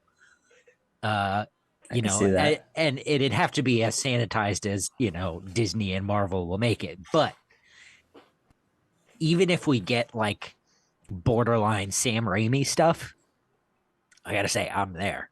Me too. Because it looks like it's a mixture of like legit good CG with like Man Thing and stuff. Yeah. And really crappy special effects. Oh, come on. It's That's right. yeah, That's right where I live. In Disney's Hollywood Studios, they have this restaurant called the Sci-Fi Drive-In, which is like a fake drive-in where your tables are cars, but they have like a loop of just shitty old sci-fi and horror on this giant projection screen, and it's cheesy and stupid, but like I love that shit. And I'm a big Universal monster fan. I'm actually going to there's a Brooklyn showing of Phantom of the Opera that I'm gonna be going to in October. With a live score. So nice. yeah, I'm pretty excited for that. But like this is right down my alley. Like I don't even think I would have thought of this. Like, oh, they're just gonna be doing the Wolfman, like just in the MCU. Yeah, I'm excited for it. I was thinking, so because Marvel's sometimes sensitive about like blood and content, the fact that it's in black and white, maybe they can get away with things, because there is the scene, there's a hallway scene when there's just like blood gushing, but it's not colored, so you can kind of get away with some of those things. Yeah, I really hope they lean into that kind of shit. Okay, you see like a security guard get like ripped in half. Yeah. I mean, like you see the half of him too. So like, yeah, it's a good point. It's a good point. It's a weird way around that kind of stuff. Very excited for this. No context for it, but the fact that it's black and white horror, cheesy sometimes animatronic looking things, and this is an unexplored section of the Marvel universe. Okay, yep, you got me. Yep. And they have the titular Werewolf by Night is being played by Gael Garcia Bernal, who won a BAFTA for The Motorcycle Diaries in 2005. Oh, huh. Yeah, so he's from Mexico. So interesting. And I love Elsa BAFTA? Bloodstone. Yeah, he did. Yeah. He was in Coco. Was he? Who was he in Coco? Yeah. I'll confirm. Disney also announced like a Coco Land potentially coming to Magic Kingdom. It's like, and then, like Encanto attached to it too. It's like Latina land apparently. Nah, Encanto was whack. Ooh. Catherine says watch party for Werewolf by Night. Oh, We yeah? could. That It's could be during Comic-Con fun. weekend, so we might be drunk doing it. Oh, that could be fun. That'd be real good, actually. I mean, there was always something you guys watched during Comic-Con, right? Oh, yeah. Some sort of movie Yeah, comes out. Wonder Woman most of the time. Yeah. I guess this could be that, you know. I'm down. I don't even know how Fun. long it is. Yeah, Do let's we know, go. Do we know the runtime for this at all? It's just a Running movie, time. right? It's 60 minutes. It's just an hour. Oh, perfect. That's speaking Kale's language right there. All right, yeah, I'm pretty hyped for it. Yeah. So we also got another trailer for Secret Let's go. Invasion finally. All right. so- I'm out. Yeah, so we kind of got our first look at Sam Jackson returning to the role of Nick Fury. Sans eye patch, apparently. He's just rocking the scar now. But he's back on Earth because the Skrulls are apparently taking over, or at least the bad ones are. I was getting real Winter Soldier vibes from this, and I kind of liked it. This Little bit. felt like just like spy thriller, which is kind of what I wanted.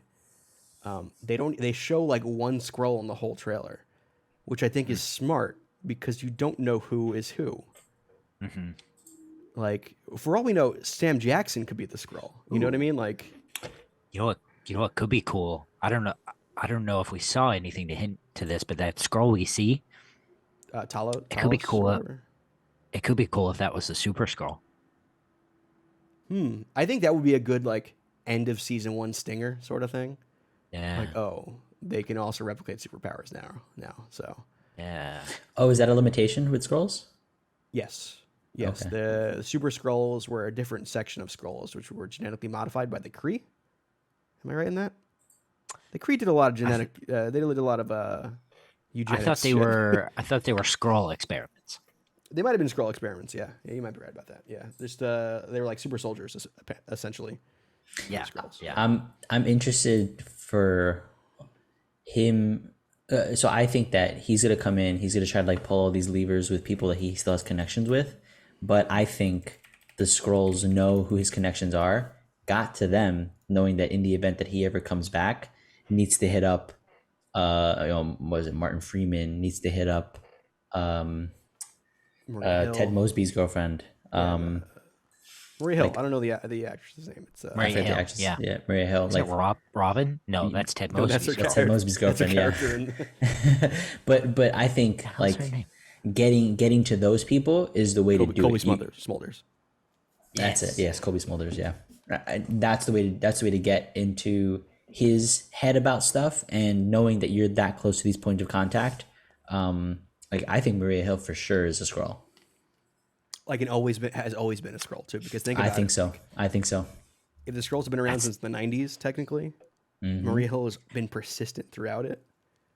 That's always been the prediction, though, is everybody wanted Maria Hill to be the scroll Oh yeah. all So- through Civil War and Tony. Was it Tony's time as Agent of Shield. head of Shield? Yeah. Yeah. Everybody wanted Maria Hill to be a scroll because she was a bitch. So I And was she I was watched just towing the line. I don't know if you guys ever watched Screen Crush videos on YouTube, but Nope. Ryan Airy on Screen Crush did this expert analysis of there's a line in Captain Marvel where Sam Jackson talks about, or Nick Fury talks about, he can't eat sandwiches if they're cut into triangles. Weird throwaway line, but previously in Age of Ultron, when Sam Jackson Nick Fury's having his talk with the Avengers, he's eating triangle-shaped sandwiches. Oh, So consistency. it's just like a really weird thing where it's like, was he a Skrull during Age of Ultron? Or are they kind of the ones setting this thing in motion? Because like the biggest twist you can do in the show is the main character is the Skrull the whole time. Sure. Sort of like a Kaiser Soze reveal, at the end. Yeah. I think I don't know that I feel like they probably wouldn't lean into that. Sam Jackson is just like as Nick Fury. I think that'll piss a lot of people off. Well, I mean, in the original Secret Invasion, the actual people were still around. They were just locked up somewhere, So I think you can easily bring back like the real Sam Jackson, and like, oh, he has both eyeballs, you know, like. Of the cast that we've seen in Secret Invasion, are any of them Skrulls? Like No. in the comics? No. Okay. I don't know who we've seen. War Machine. I mean, Hank Pym was a I Skrull. remember that. Hank Pym was a Skrull, but he's not in the show. So, like Spider Woman and Electro were Skrulls. Those are like the big ones. Spider-Man was the Skrull. I gotta say though, seeing that Olivia Colman is in this, love it. I love Olivia Colman. She's fantastic whenever she does. It doesn't matter what she's going to be doing in this show. Nope. She's going to be wasted. She's great, and also what's her face is in this too.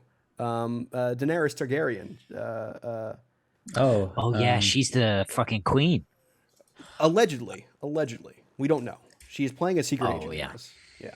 I wonder if that means she's going to be Jessica Drew. Amelia Clark. That could be interesting if she was. I don't think because of the Sony thing though. I don't think she can. They sort of backdoor her in that way. Maybe She can backdoor me that way. Hey, yo. What's the next thing? thing? For that type. Hey. Ben Kingsley is showing up in this too. I got this is like a show like it doesn't feel like the typical MCU Disney Plus show. Like this feels like a spy show. I like that. I like that they're leaning into the genre stuff now. That's all Captain America was. But it was good. Falcon Winter Soldier. I said when it was good. Falcon and Winter Soldier was just Civil War, the show. This feels like Winter Soldier. That's all this is going to be. This feels more involved in that way. Like the was it Winter Falcon? Like that felt different. That felt more action oriented. Like I don't think it was a spy thriller necessarily. No, I felt like it was MCU the show. Sure. Man, that's all this is going to be. I hope it's not though, because it has the potential to not be. But it's gonna be. It has the potential to be like the MCU's Manchurian Candidate, you know? It won't be that. I know it won't be, but let me have my my hopes and dreams. was the actual Winter Soldier, Captain America, the Winter Soldier. True. Love that movie. It's such a good movie. It's a good movie. Yeah. This is not gonna be it. Also, we get more Ben Mendelsohn, who I think is a fantastic actor. So I'm ready for that. I don't have an opinion on Ben Mendelsohn. You ever seen Rogue One? Yeah, I didn't like it. Okay, interesting. All right, you're wrong. Well, let's go. Listen. I fought for my life when we reviewed that film, and I will do it again. And this time I'll go for the throat. So all right, we don't have to do that. So let's. We got a confirmation. We didn't get a confirmation about this when Marvel did their San Diego Comic-Con presentation with their timeline.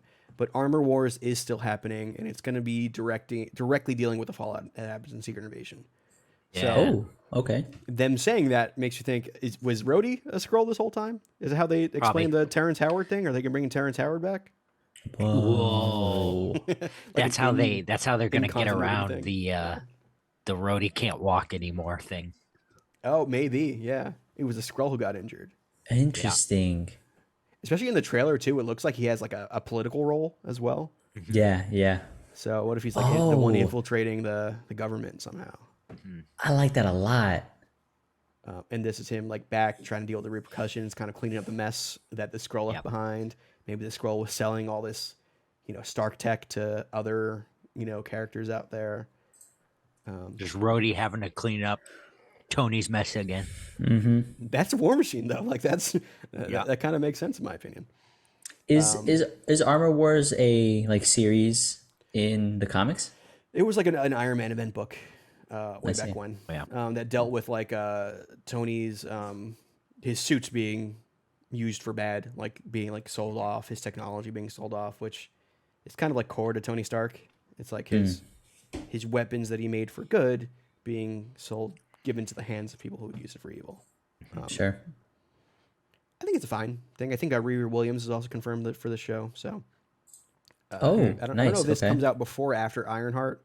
I didn't put it in the slides, but the Hood is confirmed to be the villain of the Ironheart show. So that is a weird villain for a tech-based hero to deal with, but Science versus magic. always. I mean, interesting. it's the Mandarin versus Iron Man. That I True. think that makes Yeah, sense. true. Yeah. So yeah, Armor Wars is still happening. So that's for all you one Rhodey fan out there, you can get We that. see you. And that fan is Don Cheadle. But yeah. So Loki 2 got an announcement. The aforementioned Ke Huy Quan will be joining the cast as a TVA agent. That's right. Yeah. So I am all for the renaissance of Ke Huy Quan. Yeah. I don't care about this news, but like, good for him. Get that paycheck, my man. It's like him and Brendan Fraser getting like their 2022 like they're getting their due. Their flowers. Let's finally. go. It's great to see. Also, he was great in Everything Everywhere All at Once. I So finally good, watched man. that movie. I I have it haven't on seen Blu-ray. that yet. Yo, do you have a Blu-ray player, Marco? No, I have a Switch. Okay. Sorry, my IT was like, "What do you need a Switch for? What do you network?" Yeah, I know. Me too. Oh yeah, I don't have a game nothing to system. do with it. Nintendo Switch, yeah. Definitely check it out. It's fantastic. Like, you thought the Multiverse of Madness was like a good multiverse movie. Everything Everywhere. If you can somehow still go see it in a theater, do it. Yeah. I'm down. Yo, I'm down. I want to. Catherine says she'll watch it with you. So Yo, let's go. Hold on. I'll figure out times. I'm gonna see if they're still playing it. That'd be cool to see. Do us a quick watch party or something. Yeah. It's fantastic. It's real good. It's very good.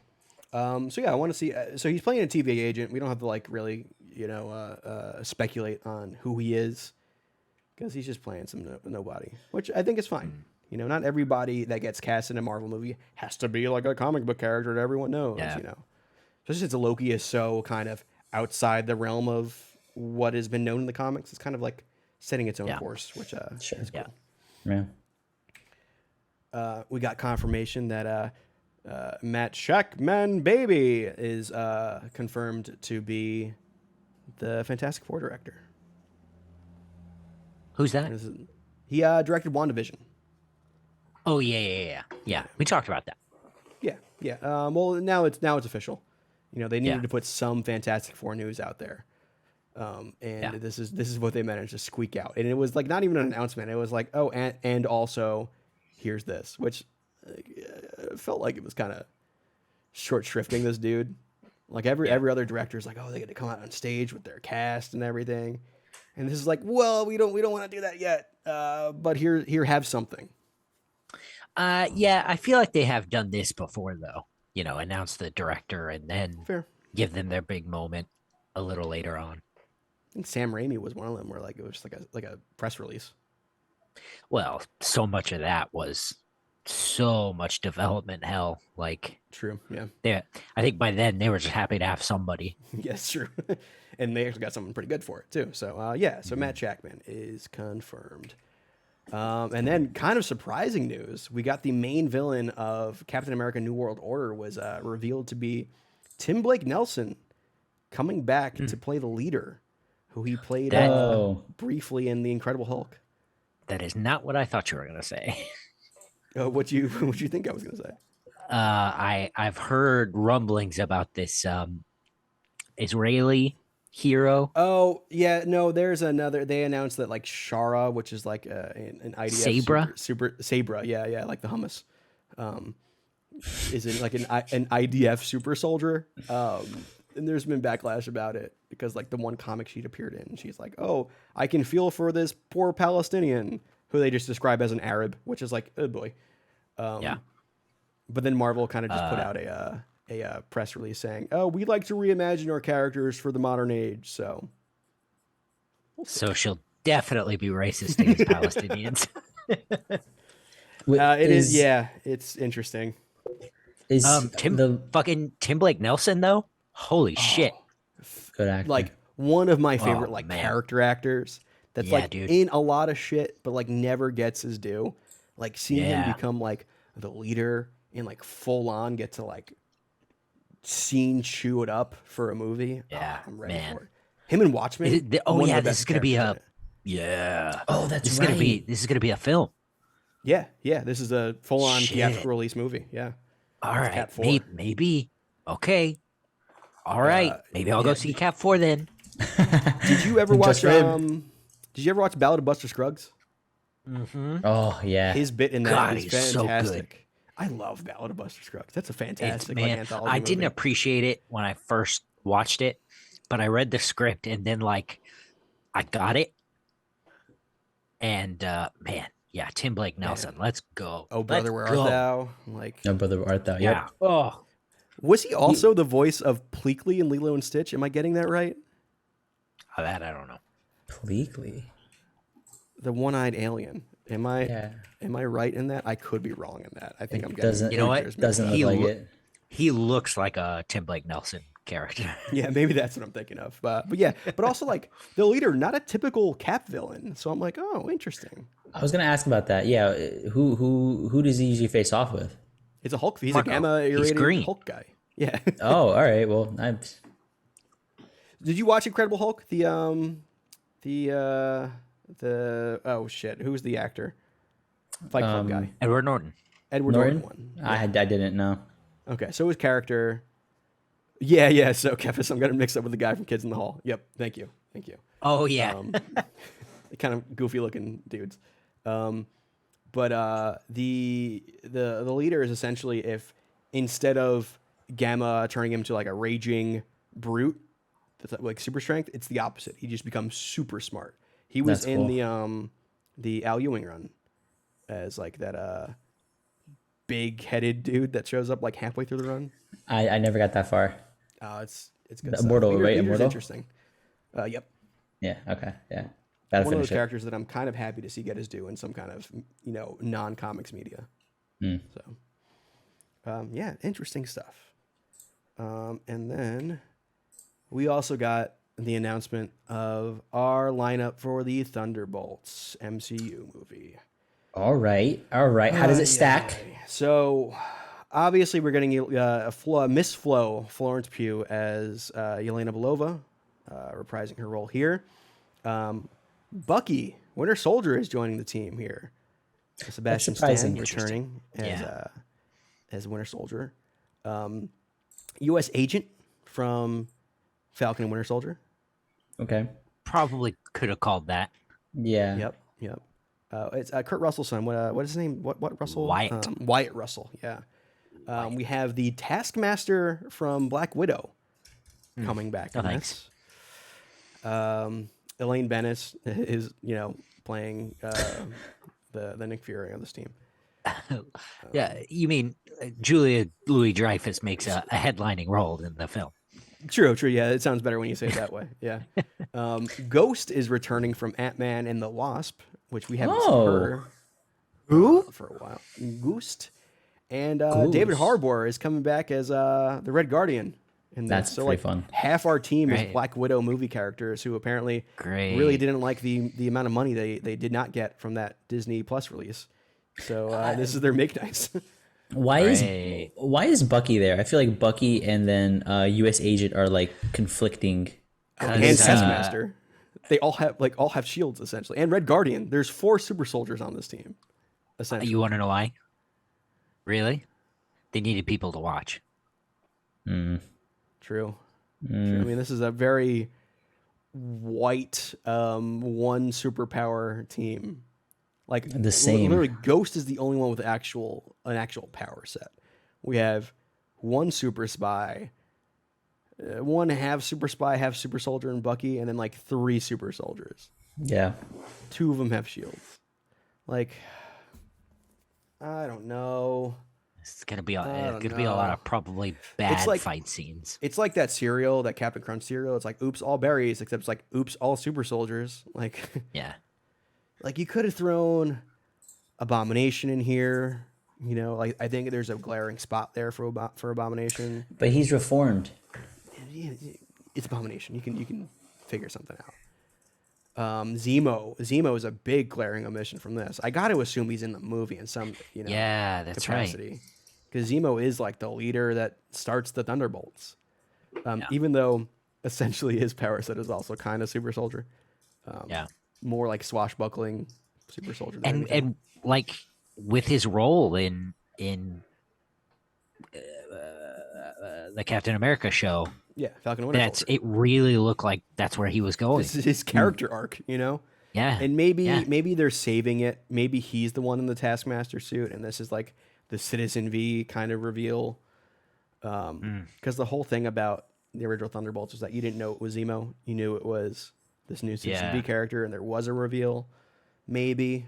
I don't know. We'll see. We'll have to see where that goes. But like, there's so many cool characters. You could have thrown Titania in this. You know, she's in S.H.I.E.L.D. currently. Oh yeah. Oh yeah. There's like, Man. the Thunderbolts is such a soft spot for me. Well, Like, and Feige even mentioned at San Diego Comic-Con, like, you're going to see new characters we haven't introduced yet. I'm like, oh, cool. Moonstone and Songbird haven't been introduced yet. Are we going to see them?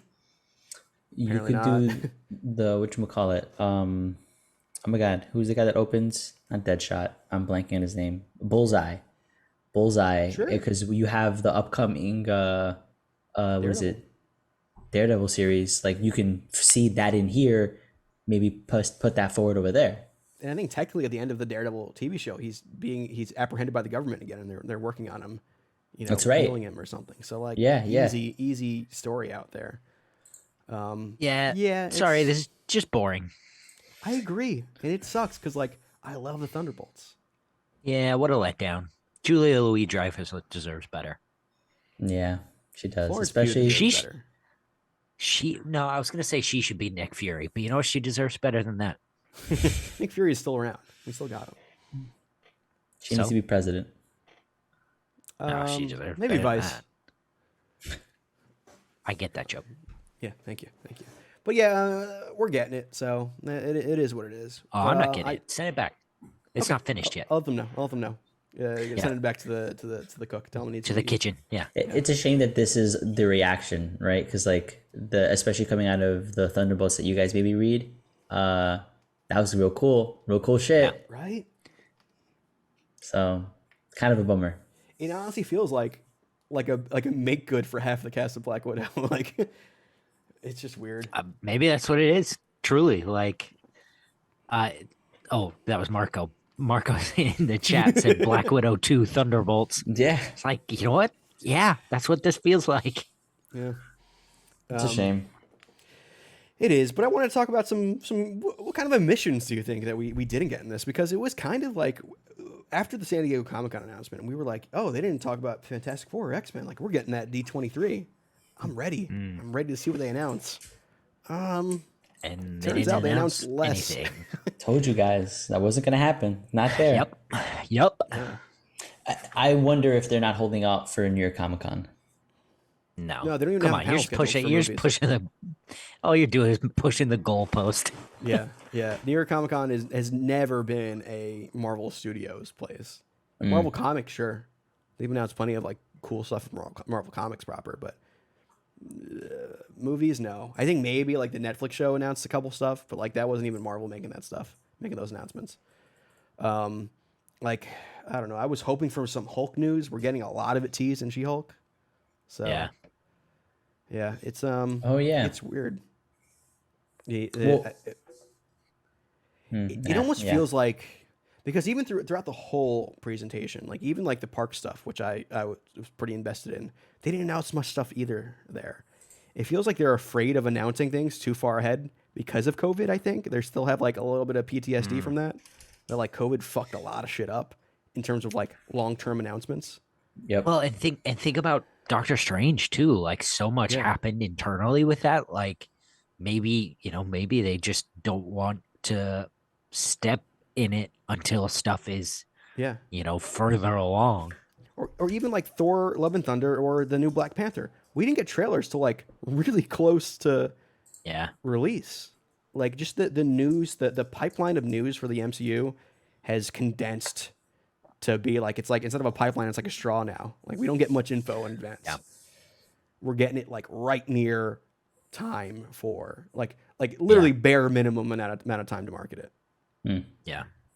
It's funny, like we get more leaks now with Marvel because of that.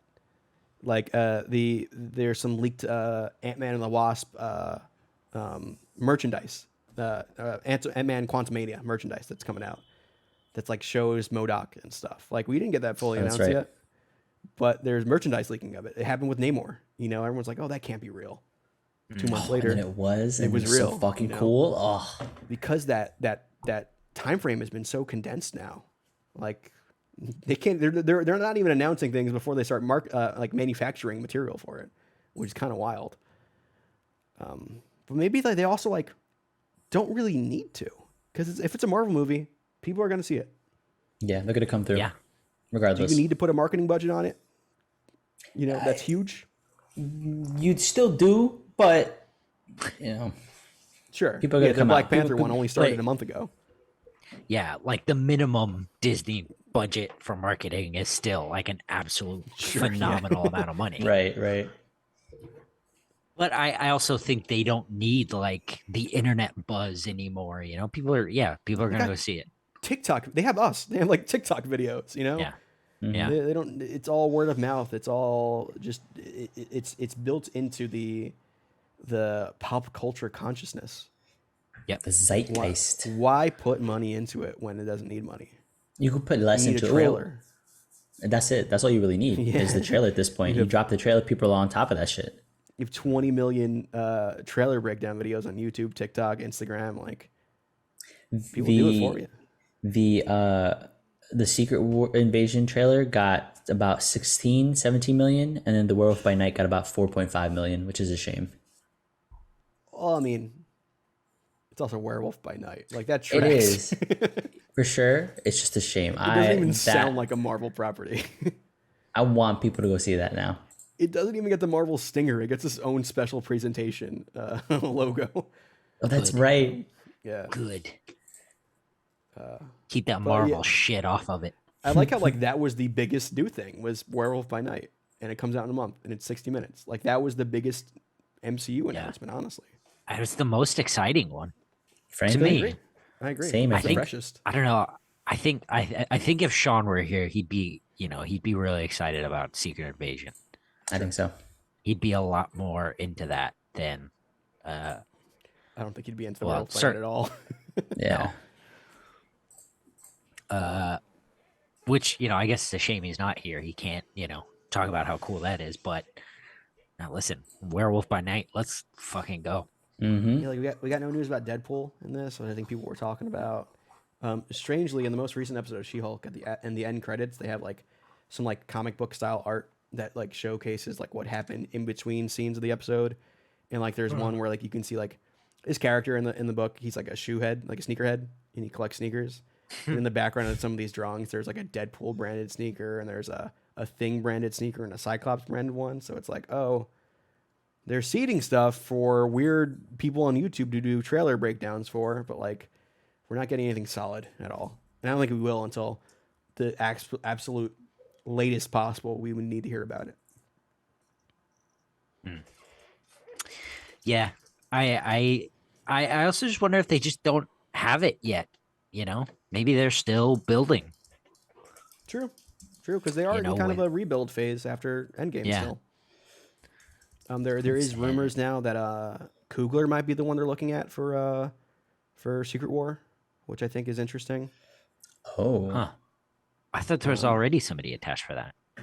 I think the dirt sheets announced the guy doing Quantum Mania. Jeff Loveness is writing Kang Dynasty. Oh yeah, because it was split, right? Between those there's two. two different Avengers movies. We got nothing on Secret Wars who's doing it. We just know the Russos aren't doing it. I think that's all we got out of it. Yeah. The negative of it. But honestly, I think if Black Panther, if Wakanda Forever does well, Coogler's your guy. I think. So, Yeah. We'll see how that does. And they're probably waiting for that to come out too to make an announcement like that. So. King Dynasty. The current director is Destin Daniel Cretton. Oh yeah, we did the Shang-Chi guy. Yeah, that's right. Yeah. That's right. That's what I was thinking of. Yep. Yeah, we'll see. I don't. It's. Yeah, if Black Panther does good. I sound like the shitty part of YouTube right now. But yeah, If Black Panther does good, all I'm we'll saying see. is Marvel's got to keep putting stuff out in news because what else are we gonna fucking do? Talk about comic books? No, none enjoy of our this. enjoy our time together. What are we gonna talk about Stan Sakai's new imprint at Dark Horse that he's doing? Why would I What? put that? Oh, I forgot to put that in the show notes. Oh, we could have talked about that. It Man, just came to mind. Yeah, he's got his own little hate corner now. Marvel. He got his own corner at Dark Horse, which is cool. Finally. Good. The Deserved. Fucking respect. The Usagi Yojimbo Ninja Turtles Ultimate figure. I keep seeing ads for it, and I am tempted every time to get this bad boy. Is it Do you have it? this one? Yes, that's the one. Yeah. I almost so got in cool. a fight with my wife because I pre-ordered this. You're like, I need this. Oh, dude, it's so cool looking. I Yo. like how he has the extra head with his bunny ears pulled back. Yeah. No, she we were at a weird point where we were like, we can't afford that. And I said, Yeah, okay, we can't afford it. That's fine. I just And won't went eat and put it next on a week. credit card and had it delivered to my parents. Like if I see that New York Comic Con in a couple weeks, I won't be able to control myself. It's great, man. It's a good size too. Yep. But I also Comes know with like the, I don't want to start collecting Ninja Turtle action figures because I know that is I'm not a Ninja Turtles guy, but I just know that's a deep corner that I don't want to get sucked into. Other than Usagi, and I only have 2 Usagis. I have I collect two. Leon, right? I mean that's all there are. I collect Leonardo's. That's good. You said Donatello. My favorite. Wrong. No. See, the only one I would also like maybe think about getting is Bebop and Rocksteady. Like I always like those. Yeah. Or they even have figures of the 2 ones from the Ninja Turtles 2 movie, like Rizza and I have like Wu-Tang members. a Turtles in Time Leonardo. Nice. It's like pixelated. Yeah. Yep. Nice. Well, it's got cool pixelated cell shading. Yeah. Well, we obviously ran out of stuff to talk about from D23 if we're talking about Ninja Turtle action figures. So we'll probably just end the show here. Marco, anything you'd like to plug? Don't, Cal. I mean, I have an idea, but not necessarily. You don't want to plug the rest of the show, Tyler, before we Oh, I was gonna. I don't know the order of things. Is that what I? Oh, I guess you I gotta sure do. don't. I don't. I got You thrown can off. follow us at the Comics Pals, Twitter, Instagram, YouTube, TikTok, Facebook. I guess it's not really. We also have a merch store. That's right. That there is a link to somewhere. There is a link on the YouTube. I think there is. I think there is. Okay. Mark, give me that link when you can, and I can put it on the Twitch. All right, I got you. It should be on there. I should put that on there. But Patreon. You want to sub to us? You want to be our subs? Feel free to become patrons. This week, Marco did his newsletter, like we said, about Smash characters, and it was an hour-long video. That's insane. Yep. My letter this week is going to be a tribute to Taylor Hawkins, the drummer from Foo Fighters who passed away. I got to watch that tribute concert at Wembley, and it was very emotional. You a Foo Fighter guy, Cal? No, I didn't get to go, but they live streamed it. Oh, yeah, okay. it's on the Cock. You can watch it on the Cock in the U.S. Yeah. Peacock. Oh. Yeah. Oh, really? It's just on YouTube. No, is it? I know it was live on Peacock, and now the VOD is on YouTube or something. But I watched the full thing live on YouTube, and it was tremendous. Truly, it was incredibly emotional, and it was wonderful. I smelled Taylor Hawkins' shit once. Okay. All right. Mm-hmm. I followed him into my friend's bathroom, and that dude blew it up. Nice. Same way he did his drums. No, he was he was like the heart of that band, which is saying something when Dave Grohl was there. Yeah. He was Alanis Morissette's drummer, during her like. Yeah, that's right. Yeah. I'm a big Foo Fighters guy, and like, I don't get like the Queen died, and I was like, fuck, who cares? But when I found out what happened with Taylor Hawkins, I was like, fuck, like it was like a gut shot to me. See, I've always liked the Foo Fighters, but I've only recently like gotten into them, and I think a lot of it is because of Taylor Hawkins dying. Sure. But like that, like it hit so hard. His son playing. Yep. Yeah. Yeah, it's rough. It's rough. I do recommend checking out Foo Fighters' first studio album because it was all recorded by Dave Grohl, and then he got the band afterwards. Incredible. Wow. Okay. Yeah, he did everything on that first album. But yeah, it's I'm a big Foo Fighters mark. So Yeah. Same. where were we with the plugs? In the I don't know how we got there. Kale. YouTube, TikTok, Instagram. I'm gonna try and start doing the audiograms again because I'm about to have a whole lot of time on my hands, and I'm saying that publicly because so I can be held accountable. Thank you so much for listening to this episode of the Comics Pals. You can find me on Twitter and Instagram at TotoInto. That's Jesus. Marco breaking shit during your It's my cat. your plugs. Oh. How dare you have a cat disrupt the show? Good grief. You can find my work at caleward.com. That's CALEWARD.com. Hopefully, we'll see some more cool stuff on there soon. Yep. Actually, I just finished that big project, and there's a reveal at the end of this big project that left me jonesing for more. So when I announce this, y'all better get out and buy it because I need that third volume. Get it. It'll come. I promise I'll announce it as soon as I can, but y'all gotta help me out. Please do. Pre-order if you can. Once we can tell you Announce when. Yeah. And then you can follow me at Mr. Marco Nomoto on Instagram and Twitter. I did a Smash video. Go check that out. I want to continue to do more Smash related content. Usually, I think Smash videos are called sex tapes. No, well, it's different sort of thing. Got it. Different sort of thing. Yeah, that's for the OF. That's for the pals, the only pals. The OP. But yeah, I play Pac-Man. I broke down different things about Pac-Man that make sense and what you should be learning and thinking about.